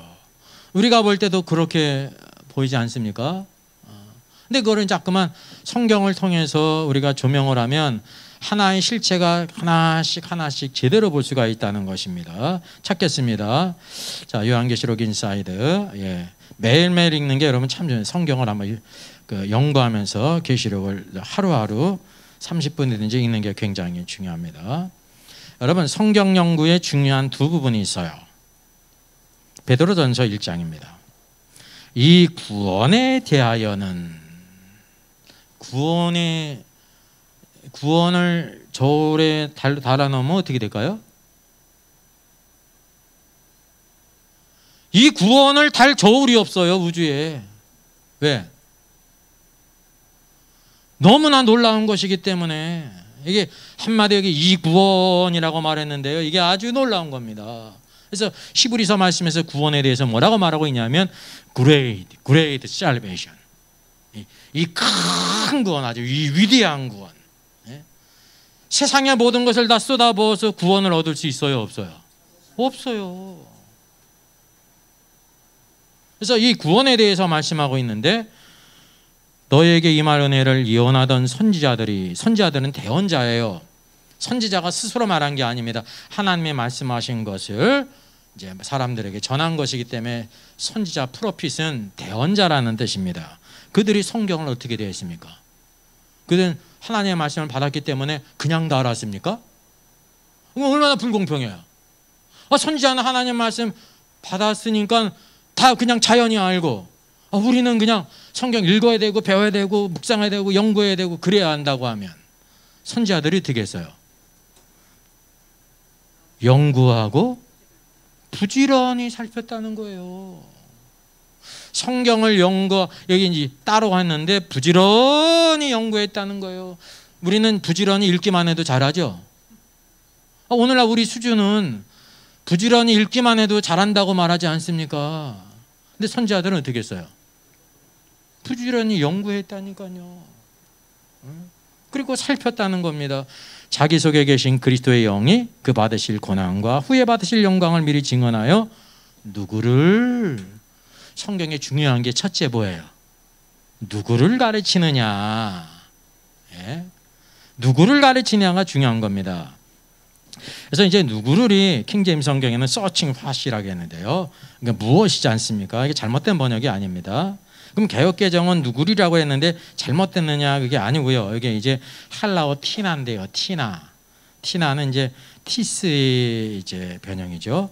이게 누구라는 뜻도 있고 무엇이라는 뜻도 있는 거예요. 그래서 우리가 누구라도 번역돼도 큰 문제가 되지 않고 무엇이라고 번역돼도 큰 문제가 아니에요. 그러니까 나머지 모든 것을 이렇게 포함하는 겁니다. 내용 육하 원칙 가운데. 그 중요한 것은 둘째, 또는 어떠한 때를 지시하시는지 그랬습니다. 어떤 때를 지시하시는지. 성경을 읽을 때 중요한 게 뭐라는 거야? 이게 언제 이루어지는 것인지를 알아야지. 언제를 빼면 중요한 게 누구라든지 무엇이라고 하는 두 가지 주제가 있다는 거죠. 지금 여기 우리가 나팔절을 볼 때도 이게 누구에 대한 것인지가 완전히 틀어지잖아요. 아니, 이스라엘에 대한 것인데 그거를 교회라고 말하고 있고, 교회라고 말하니까 자연히 그걸 뭐가 되는 거예요? 휴거라고 말하는 거지. 이스라엘은 휴거가 있어요, 없어요? 없죠. 이스라엘은 온 땅에 흩어져 있기 때문에 하나님께서 그 백성을 모으시는 게 있어야 되는 겁니다. 이렇게 완전히 뜻이 틀려진다는 거죠. 그리고 둘째, 언제냐. 지금 나팔절에 관한 것이 이 말씀의 두 가지 중요한 주제를 완전히 다 놓쳐버렸다고 하는 사실이죠. 우리가 성경을 볼 때 이 두 가지를 항상 염두에, 육하 원칙뿐만이 아니라 적게 한다고 하면 이게 언제냐, 그 누구냐, 무엇에 대한 것이냐라는 것을 알아야 된다는 거죠. 그래서 이 선지자들은 여기에 언제 있을 것이냐, 누구에 대한 것이냐, 무엇에 대한 것이냐를 그렇게 부지런히 연구하고 살폈단 말입니다. 초대교회 성도들도 그랬잖아요. 성경을 연구했어요. 그냥 읽고만 말지 않았어요. 그냥 큐티 정도 하지 않았다니까요. 하도 성경을 안 읽으니까 큐티 운동이 일어난 거예요. 이렇게 그냥 육하 원칙에서 누가 했는지 왜 그랬는지 그렇게 성경을 읽자, 그러니까 좋은 운동이죠. 근데 그냥 기초 중에 기초지. 수능 보는 학생들도 큐티 정도 해요? 그러면 대학 가요? 안 해요. 책을 파잖아요. 연구하고. 성경은 그거보다 낮아요, 높아요? 비교할 수 없죠. 그래서 우리가 성경은 QST하는 책이라면, QT가 아니라 가운데 S를 넣어서 searching, 연구하는 겁니다. 연구. 현대가 있잖아요. 현대 전에는 무슨 시대예요? 근대 전에는 근대 전에는 뭐예요? 중세 전에는 고대로 가자. 고대보다 더 멀리 가면 무슨 시대인지 아세요? 상고. 상고 시대가 있죠. 베레아 사람이 성경을 어떻게 했어요? 상고했죠. 상고가 연구했다는 뜻이에요. 그게 신사적인 신앙입니다. 합당하게 우리가 성경을 연구하고 성령의 조명 안에서 것을 깨달아야 된다는 겁니다. 이 두 가지 면이 있습니다. 여기 어떤 믿음이 좋으면 나는 생각도 안 하고 연구도 안 하고 기도만 하면 하나님이 다 알려주실 거야. 이야, 칼만 안 들었지. 네? 칼도 안 들고 요리하려는 사람 가능해요? 가능하지 않아요? 칼도 안 들고 연필 깎으려는 사람, 참. 그래서 우리가 이 두 가지 면이 있다는 것을 알아야 됩니다. 자, 여기 우리가 오늘 말씀 쭉 보지 않았습니까? 31절 중심으로. 그래서 우리가 적어도 이 말씀을 보기 위해서 29절부터 그게 언제 때인가, 그날 환난 후에 그랬습니다. 환난 후에가 바로 뭐예요? 대환난 후에라는 뜻입니다. 이 말씀은 대환난 후에 있을 일을 우리에게 보여주고 있습니다. 우리가 알다시피 대환난 후에 어떤 사건이 있습니까? 주님의 재림이 있죠. 한 번에 오는 재림이 있는 겁니다. 재림은 상당한 기간에 이루어지지만 초림처럼 우리가 보는 그런 이제 재림은 대환란이 끝난 다음에 해가 어두워지고 달이 빛을 내지 않고 쭉 있고 인자의 징조가 하늘에서 보이면서 땅의 모든 족속들이 통곡한다는 거예요. 그때 인자가, 사람의 아들이 구름을 타고 능력과 큰 영광으로 오는 것을 본다는 것입니다. 그때 그가 큰 나팔 소리와 함께 천사들을 보내서 택하신 자들을 이 땅 저 하늘 끝에서 이 땅까지 사방에 있는 자들을 다 모은다는 거죠. 그래서 오류 첫 번째는 택하신 자들을 교회로 해석하는 것이에요. 잘못된 겁니다. 오류 두 번째는 사방에서 모은다는 것을 휴거라고 생각하는 거죠. 비슷하게 보이는데 아니, 이건 마치 그냥 딸기를 갖다가 빨가니까 토마토라고 말하는 것 같은 거예요. 토마토를 갖다가 또 사과라고 말해요. 왜? 토마토도 빨갛고 사과도 빨가니까 틀리다는 것을 우리가 알아야 되는 거죠. 셋째는 뭐냐면 땅의 모든 족속들이 통곡한다라는 것을 뭐로 생각하기 쉽냐면 세상의 모든 사람이다라고 생각하기 쉽죠. 그게 아니에요. 성경에서 보여주고 있는 게 그것이 아니라는 것을 알 필요가 있습니다. 그럼 이것과 이제 병행 구절이 있습니다. 병행 구절이에요. 그게 계시록 1장 7절 유명한 말씀이죠. 같이 한번 읽습니다.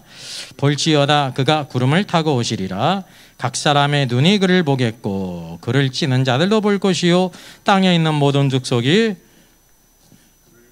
그로 말미암아 애고가르니 그러하리라. 그래서 이 모든 상황이 동일한 거 아닙니까? 그래서 이 병행 구절입니다. 주님이 재림할 때 계시록 1장 7절 재미를 할 때 똑같죠. 여기 보게 되면 어떤 문제가 있냐면, 자, 나팔 소리가 있는데 택하신 자들이 누구냐라고 할 때 흔히 교회라고 생각하고 휴거로 해석을 하는데, 택하신 자들은 누구를 가리키냐면 유대인을 가리키는 거예요. 제가 이게 쭉 보면서 첫 번째 택하심을 받은 자들이 누구예요? 유대인이라니까요. 그리고 유대인들이 완악함으로 인해 가지고 이방인들 택함심을 받은 자들이 교회라니까요.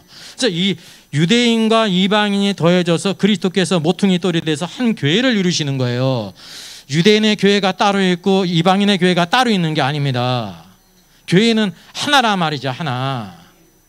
그러면 완악하게 된 유대인의 구원이 아까 있는 것처럼 로마서 11장에 있는 것처럼 버림을 받았습니까? 아니죠.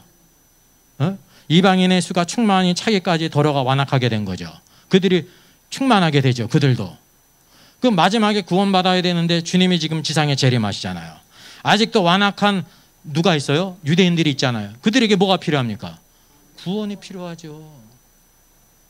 지금 이 말씀은 다 콘텍스트가 누구에 대한 것이냐면 유대인에 대한 것을 우리에게 보여주고 있는 것입니다.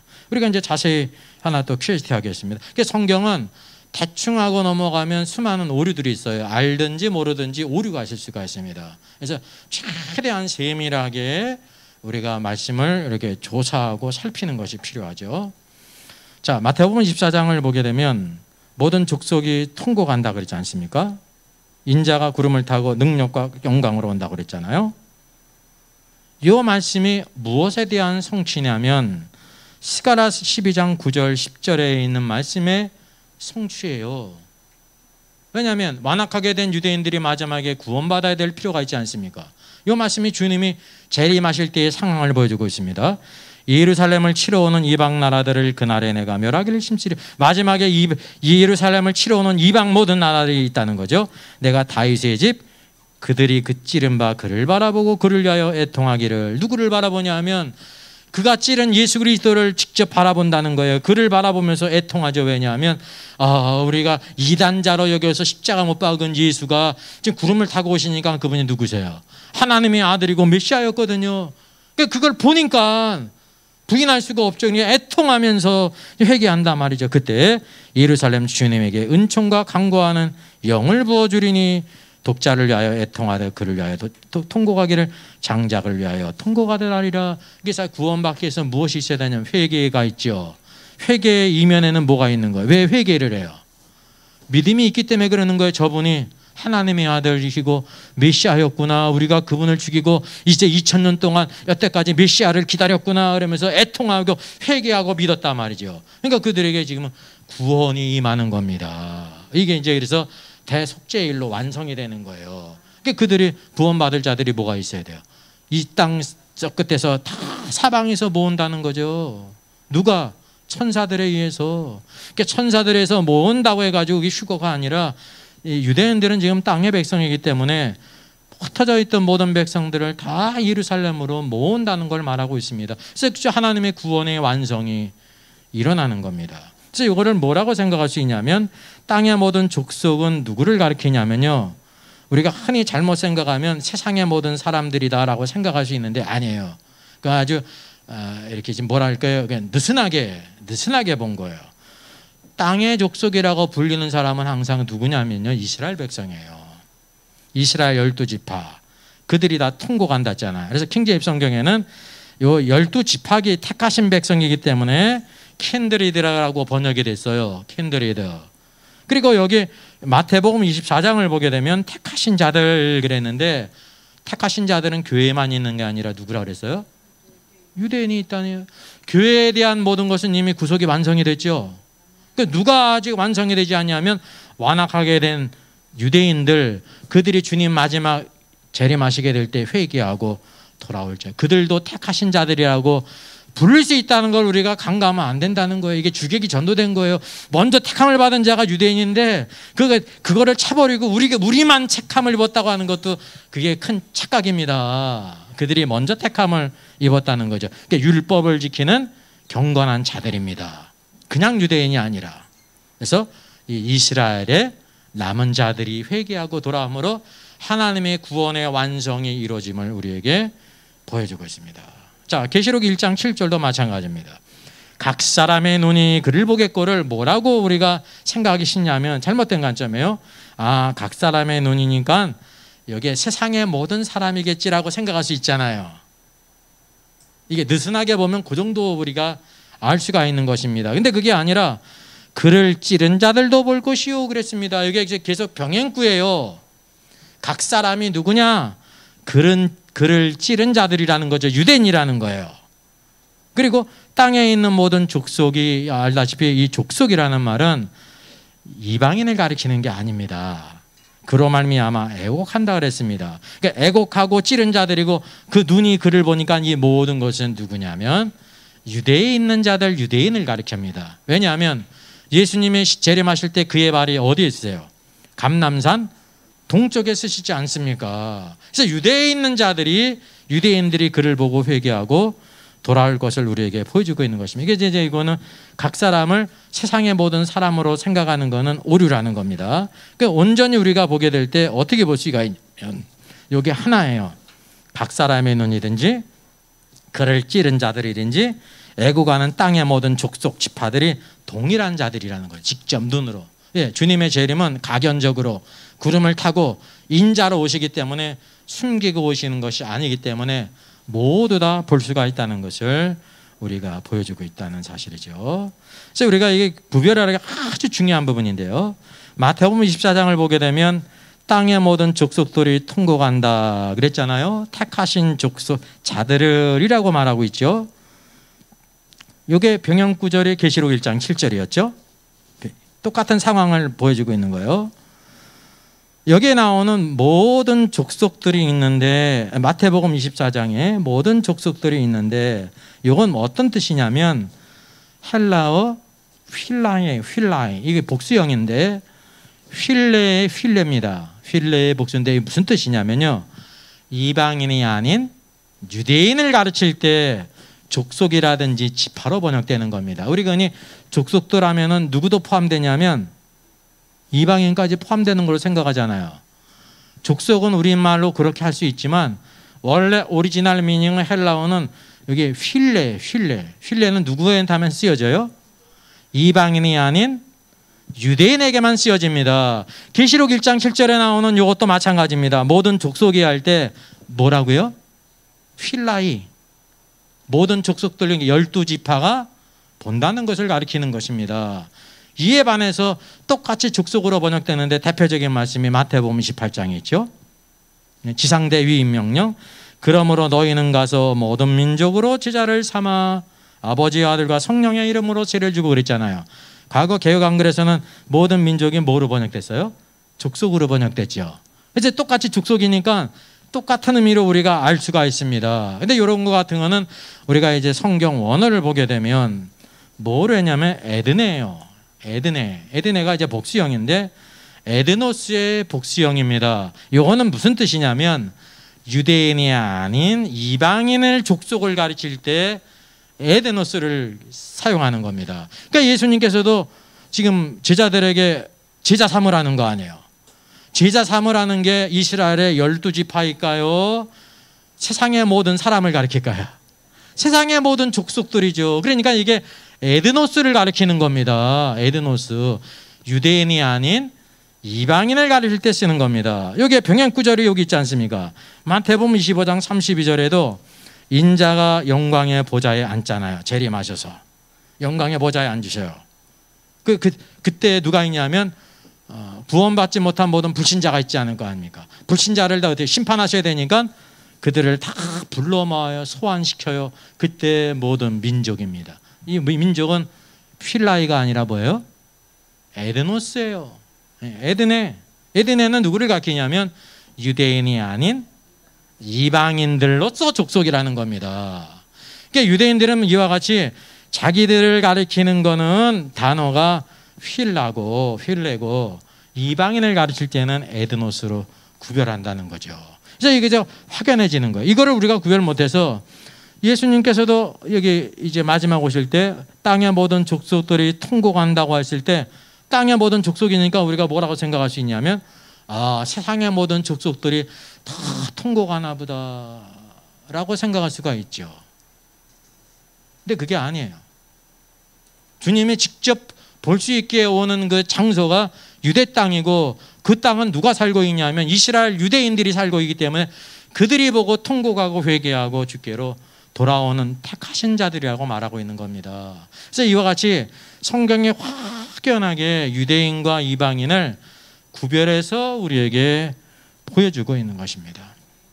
그러니까 이런 것들을 우리가 깊이 연구하지 않으면 마태복음 24장 30, 31절에 나오는 거를 이제 택하심을 받은 자들이든지 땅의 모든 족속이라고 하니까 이 땅에 있는 모든 세상 사람들로 간 줄을 아는 거죠. 이게 전혀 종류가 틀리다는 것입니다. 그래서 우리가 이제 뭐를 알 필요가 있냐면요, 마태복음 24장, 25장이 감람산 강화예요. 요거는 이제 더 넓게 우리가 이제 요 24장의 첫 부분을 봤는데 적어도 24장, 25장이라고 하는 콘텍스트를 쭉 이해를 하면 과연 이 말씀이 누구에 대한 말씀으로서 무엇에 대한 말씀인지를 확실히 알 수가 있습니다. 이게 두 번째 부분이거든요. 여러분, 감난산 강화가 뭐로 시작되어집니까? 예수님이 성전에서 나오셨어요. 가실 때 제자들이 성전 건물을 가리켜 보이려고 나왔습니다. 이게 뭐를 말씀하고 있는 겁니까? 여러분이 제자라고 하면 왜 뜬금없이 제자가 성전 건물 나오면 성전 건물을 가리켜 보이려고 예수님께 이렇게 왜 그랬을까요? 예수님 보십시오. 성전이 얼마나 아름답고 하나님 우리와 함께 계시고 얼마나 우리는 축복된 사람, 축복된 민족입니까? 우리에게는 이렇게 하나님의 성전이 있습니다. 그런 것으로서 이렇게 말했다니까요. 주님 보실 때 어떨까요? 참 성전이신 예수님이 오셨는데, 요한복음에서도 이 성전을 헐라 그랬잖아요. 사흘 만에 일으키겠다. 제 아들이 깨달았어요? 못 깨달았어요? 못 깨달았어요. 언제 깨달아요? 부활하신 이후에. 그러니까 이제 제자들이 지금 성전에 사로잡혔습니다. 참된 성전이신 예수 그리스도의 영광을 모르기 때문에 육적인 성전에 사로잡혔단 말입니다. 이제 주님이 적절한 대답을 하셨죠.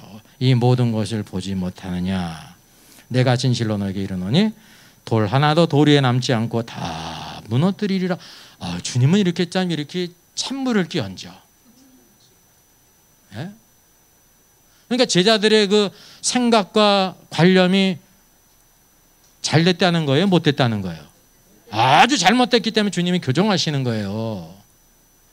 예, 실제를 바라보지 못하니까. 오늘도 신앙생활 하면서 우리 교회 보십시오. 100억을 들여서 드리고 저 파이프 오르간이 있고 훌륭한 성가대도 있고. 그러면 주님이 뭐라고 그랬어요? 우리는 대부분 그래요. 우리는 하나님의 축복을 받았어요. 교회 큰 만큼 자기 신앙이 큰 걸로 대부분 생각하잖아요.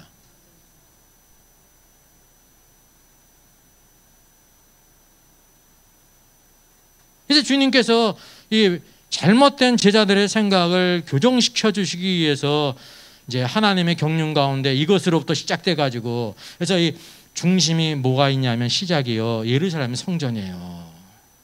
예루살렘 성전. 이 모든 성전이 돌 위에 돌 하나 남지 않고 다 무너뜨려지리라. 그러니까 완전히 초를 치셨습니다. 이게 하나님의 경륜이에요.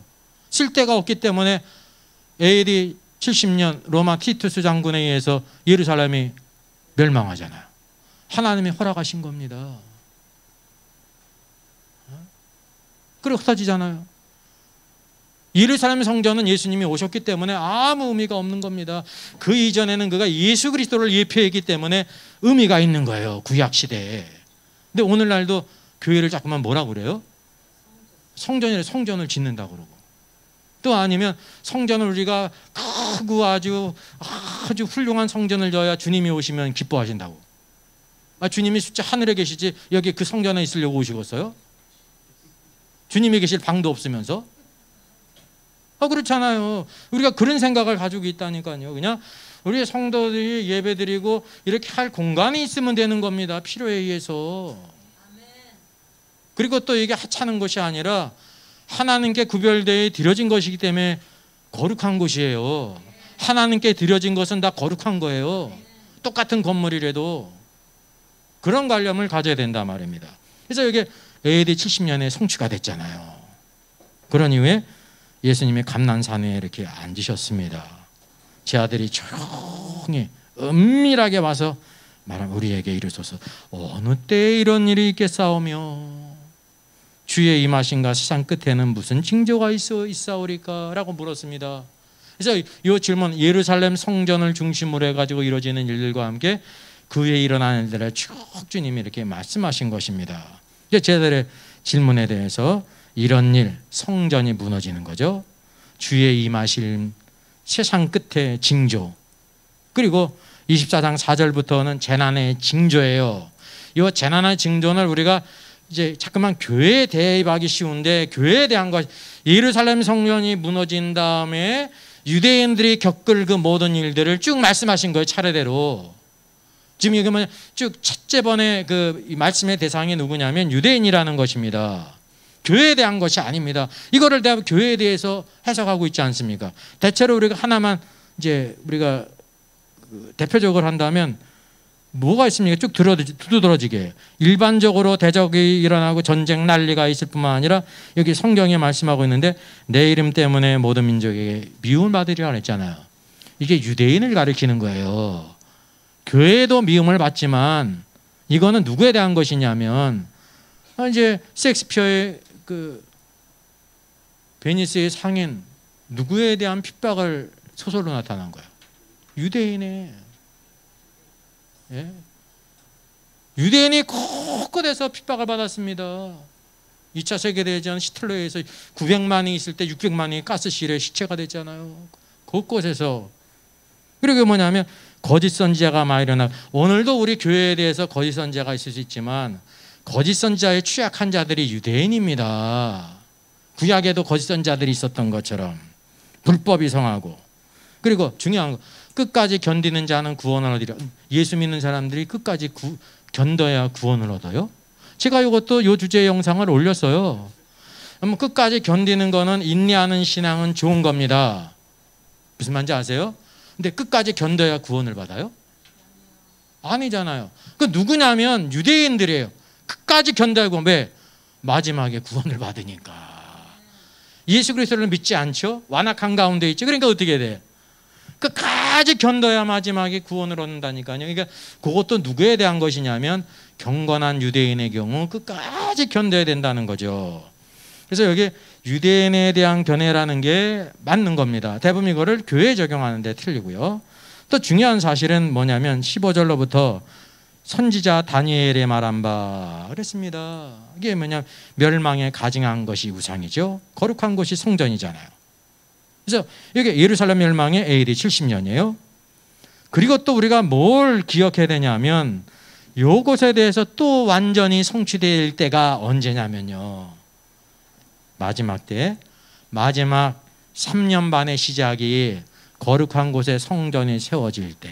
그래서 예수님이 말씀하실 때 요게 안티오코스 에피파네스에서 이루어진 것은 이미 과거에 성취됐잖아요.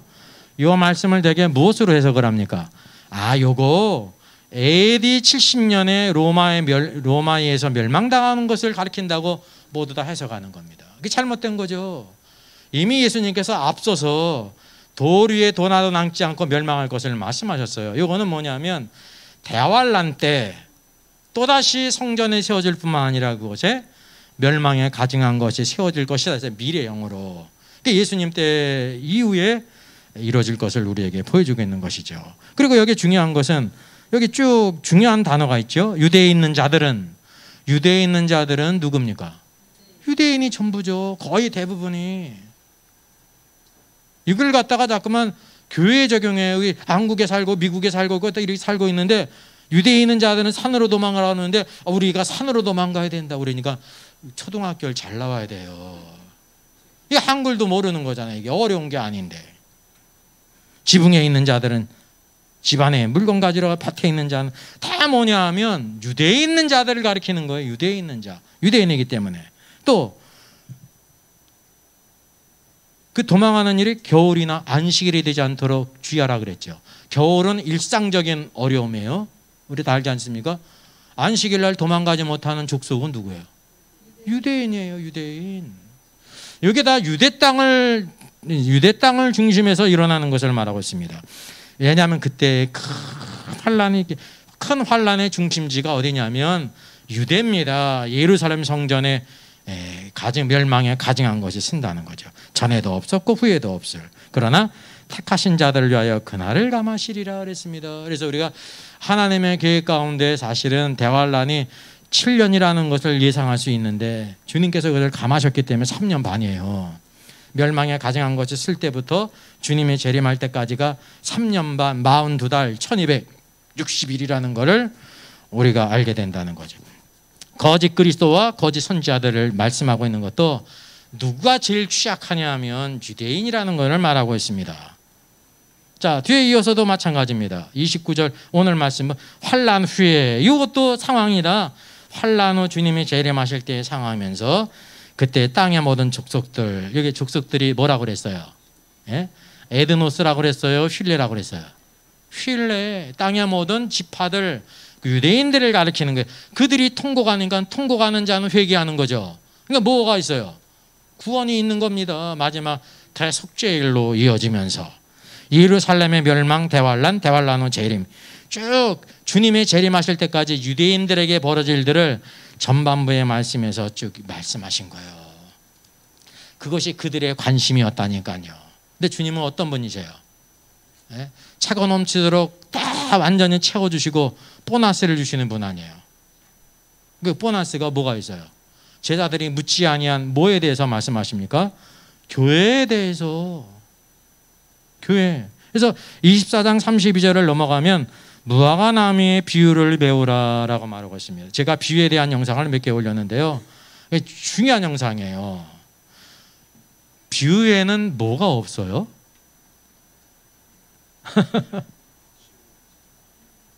비유, 제 이름에는 있는데 비유에는 없어요. 뭘까요? 네? 제 이름에는 있는데 비유에는 없어요. 제 이름에는 받침이 있는데 비유에는 받침이 없잖아요. 비유에는 뭐가 없다고 그랬어요? 실명이 없어요. 실명이. 왜? 비유기 때문에. 비유지만은 그게 다 실제로 이루어질 일이에요? 안 이루어질 일이에요? 실제로 다 이루어지는 걸 비유로 이렇게 원칙적으로 말씀하신 것입니다. 여기 비유는 누구에 대한 말씀이냐면 중요한 게 유대인들에게 대해서는 비유로 말씀하신 적이 없습니다. 교회에 대해서 비유로 말씀하신 겁니다. 그래서 갑자기 비유가 나오지 않습니까? 이거는 교회에 대해서. 이거는 교회만이 알아줄 수 있습니다. 교회가 이 말씀을 통해서 때를 분별하고 준비할 수 있도록 이렇게 말씀하셨다고 하는 사실이죠. 그래서 여기 전환의 증거가 나오는데 우리말 성경은 그냥 무화과 나무의 비유를 배우라라고 했는데 킹제임스 성경은 now라고 번역됐잖아요. 이게 헬라어 내일을 번역한 건데 이게 그러나 그리고 또한 이렇게 번역될 수 있는 겁니다. 이게 중요한 겁니다. 이게 뭐라고 할 수가 있냐면 여기 역접적 소사 벗으로도 이제 할 수 있고 그러나라고 말할 수가 있고 또한 덧붙였다 말입니다. 제 아들이 물은 게 아니에요. 이거는. 그러니까 주님은 하나님의 말씀을 완성하기 위해서 유대인들이 당할 모든 일들을 주님 오실 때까지 쫙 말씀하시는 후에 교회에 대해서 말씀하실 필요를 느끼신 거예요. 근데 이 정동수 목사 같은 경우는 24장, 25장 다를 유대인에게 주신 말씀이라고 하지 않습니까? 이게 큰 오해야.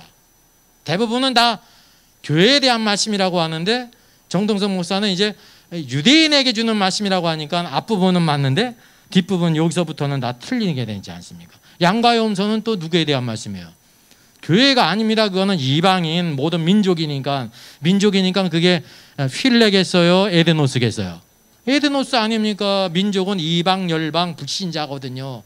주님이 이 땅에 재림하실 때 살아있는 불신자들을 심판하시지 않습니까? 어떤 자는 양으로 어떤 자는 염소로 가르친다는 겁니다. 교회 안에 양과 염소가 있는 게 아니라 말입니다. 그래서 여기서 자연히 모든 콘텍스트와 함께 흐름이 이제 제 아들이 물은 일에 대해서 다 말씀하시고 유대인에 대해서 예루살렘 중심으로 이루어지지 않습니까? 유대인은. 우리 교회는 예루살렘 성전과 관계 있어요? 없어요? 직접적으로 관계가 없는 거예요. 그걸 통해서 때를 분별하는 거예요. 직접적으로 관계가 하나도 없어요. 그래서 여기 무화과 나무의 비유를 말씀하셨죠. 그런 후에 두 사람이 밭에 있음에 한 사람은 데려가고 또 두 여자가 맷돌을 하고 지그를 하고 있는데 한 사람은 데려가고 버림을 당한다. 여기 일이라고 있는 사람은 바로 뭐냐면 주님이 재림하실 때 살아있는 성도예요. 근데 어떤 사람은 데려감을 당하고 어떤 사람은 버려둠을 당한다는 이게 이제 교회의 휴거라 말입니다. 그 이유에 대해서는 여기서 말씀하고 있질 않아요. 어디에서 말씀하고 있는 거냐면 달란트 비유와 열처녀 비유. 내적으로 기름이 충만해서 깨어있고 외적으로 충성하는 사람은 우리가 세상적으로는 다 구원받은 사람은 밭에서 다 일을 한다니까요. 집안일 다 하잖아요. 근데 삶의 목표에 있어서는 다르다는 거죠. 휴거당할 성도가 있고 휴거당하지 못할 성도가 있다는 겁니다. 이거는 유대인이 아니라 교회에 대한 것을 말하고 있죠. 교회의 영광은 휴거 아니면 순교예요. 하나님의 계획이 순교자가 되든지 휴거자가 되든지. 우리는 흔히 생각할 때 순교자는 좀 힘들고 휴거자는 쉽고 그렇게 생각하지 않습니까? 아니에요. 순교자가 살면 휴거자고 휴거자가 고난을 만나면 순교자가 되는 겁니다. 동일한 거예요. 그리스도를 위해 사는 사람이기 때문에. 그래서 여기 살아있는 성도들 가운데 휴거자가 있다는 것을 보여주고 있죠. 대부분 이제 이런 휴거를 무천년설은 부인하지 않습니까? 이거를 갖다가 뭐라고 해석을 해요? 이걸 어떻든지 해석을 해야 될 거 아니에요. 이거 AD 70년 로마 장군에 의해서 예루살렘에 멸망당하면서 어떤 사람은 포로로 끌려가고 어떤 사람은 포로로 안 끌려가고 내버려 둔 거예요. 이게 부처연설 해석이에요, 이게. 그럼 뭐가 좋은 거예요? 포로로 끌려가는 게 좋은 거예요? 그대로 남겨주는 게 좋은 거예요? 남겨주는 게 그나마 좋은 거잖아요. 이게 부처연설은 참 터무니가 없는 겁니다. 왜냐하면 성경을 성경으로 해석하지 않고 막 그냥 엉망진창으로 만들었으니까 그 사람들이 그걸 가지고 안심해. 왜냐하면 과거에 다 이뤄진 거거든. 과거에. 그러니까 사람들을 멍텅구리로 만드는 거예요. 이게 마치 마약에 취하듯이 우리에게는 아무런 어떤 어려움도 없다.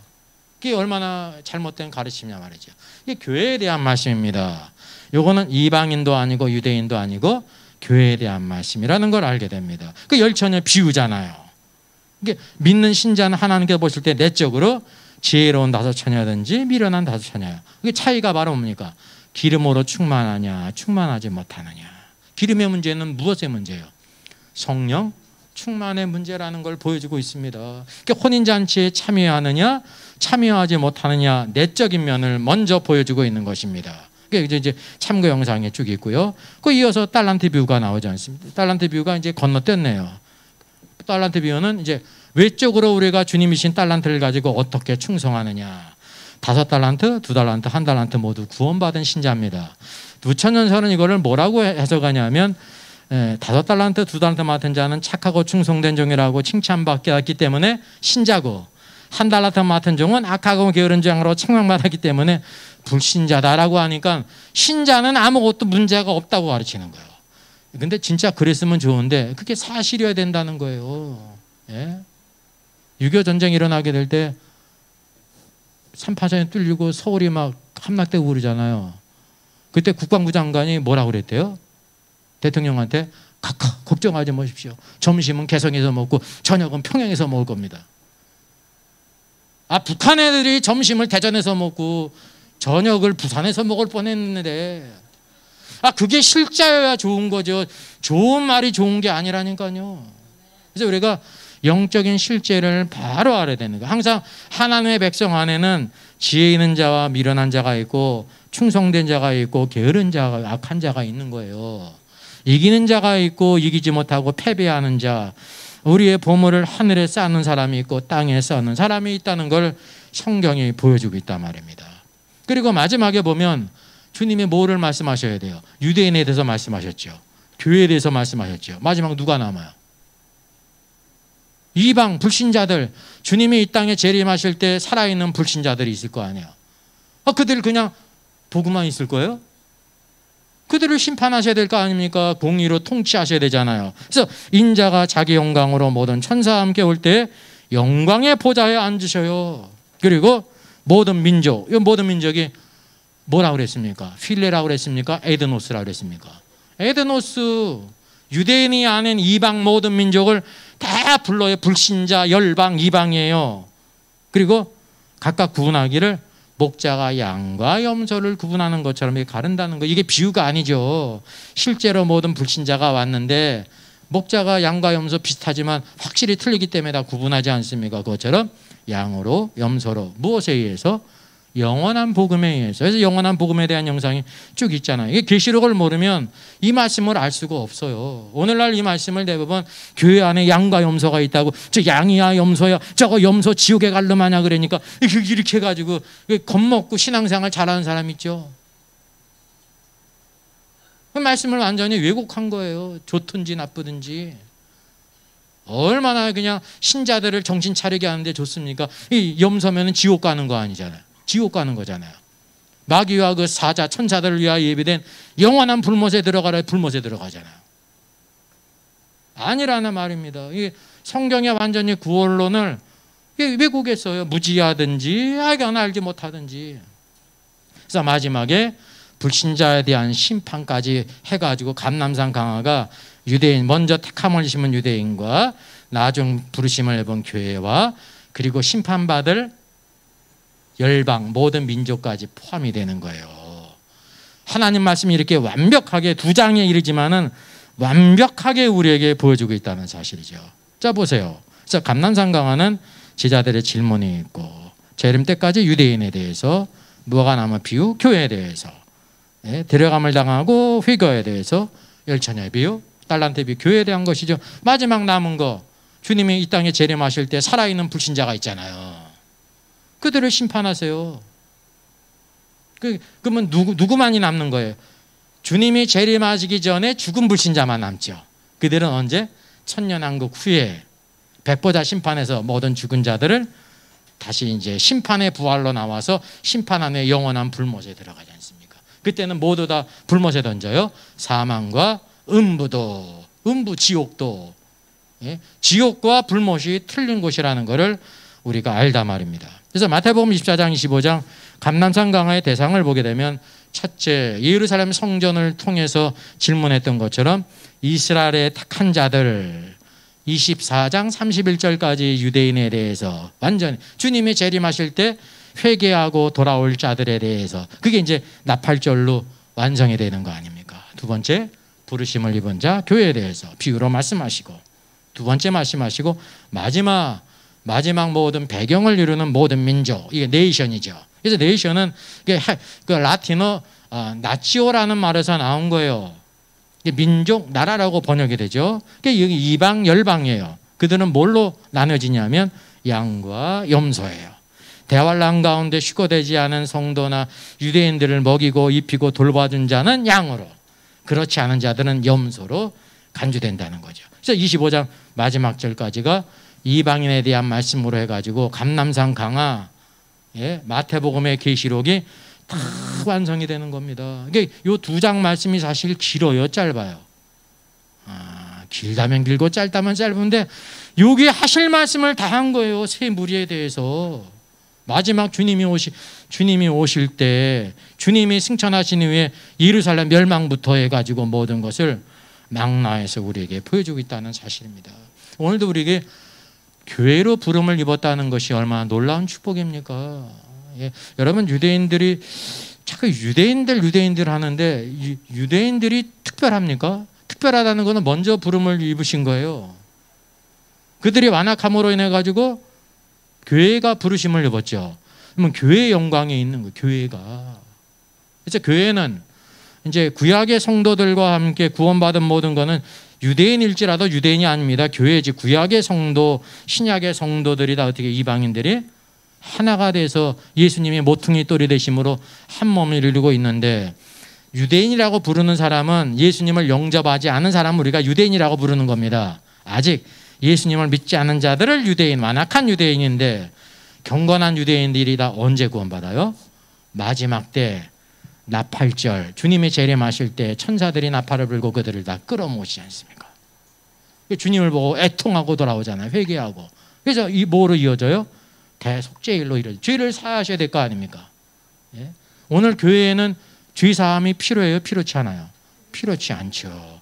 오늘도 하나님의 풍성하신 역사를 누려요. 여러분, 성령이 오늘도 우리에게 임하셨다는 것은, 그래서 초림의 주님이 네 절기로 완성이 되는 거예요. 6월절로 완성이 되는 게 아니에요. 죄의 문제만을 완성하셨지. 무교절이 있고 초실절이 있고 또 뭐까지? 오순절. 그래서 오순절이 성령에 임해야 교회가 탄생하는 거예요. 네 가지 절기를 통해서 그리스도의 사역이 완성이 됐어요. 예? 그리고 주님이 다시 오시는 건 무엇 때문에 오시는 거예요? 계시록 마지막에 있는 것처럼 내가 내게 줄 상이 있어. 예? 오늘도 우리 교회는 주님이 주실 상이 얼마나 큰지요. 예. 5년짜리 대통령이 아니에요. 1000년 동안 왕노릇하는 권세를 주시는 겁니다. 그리고 우리의 육신도 무엇으로 갈아입어요?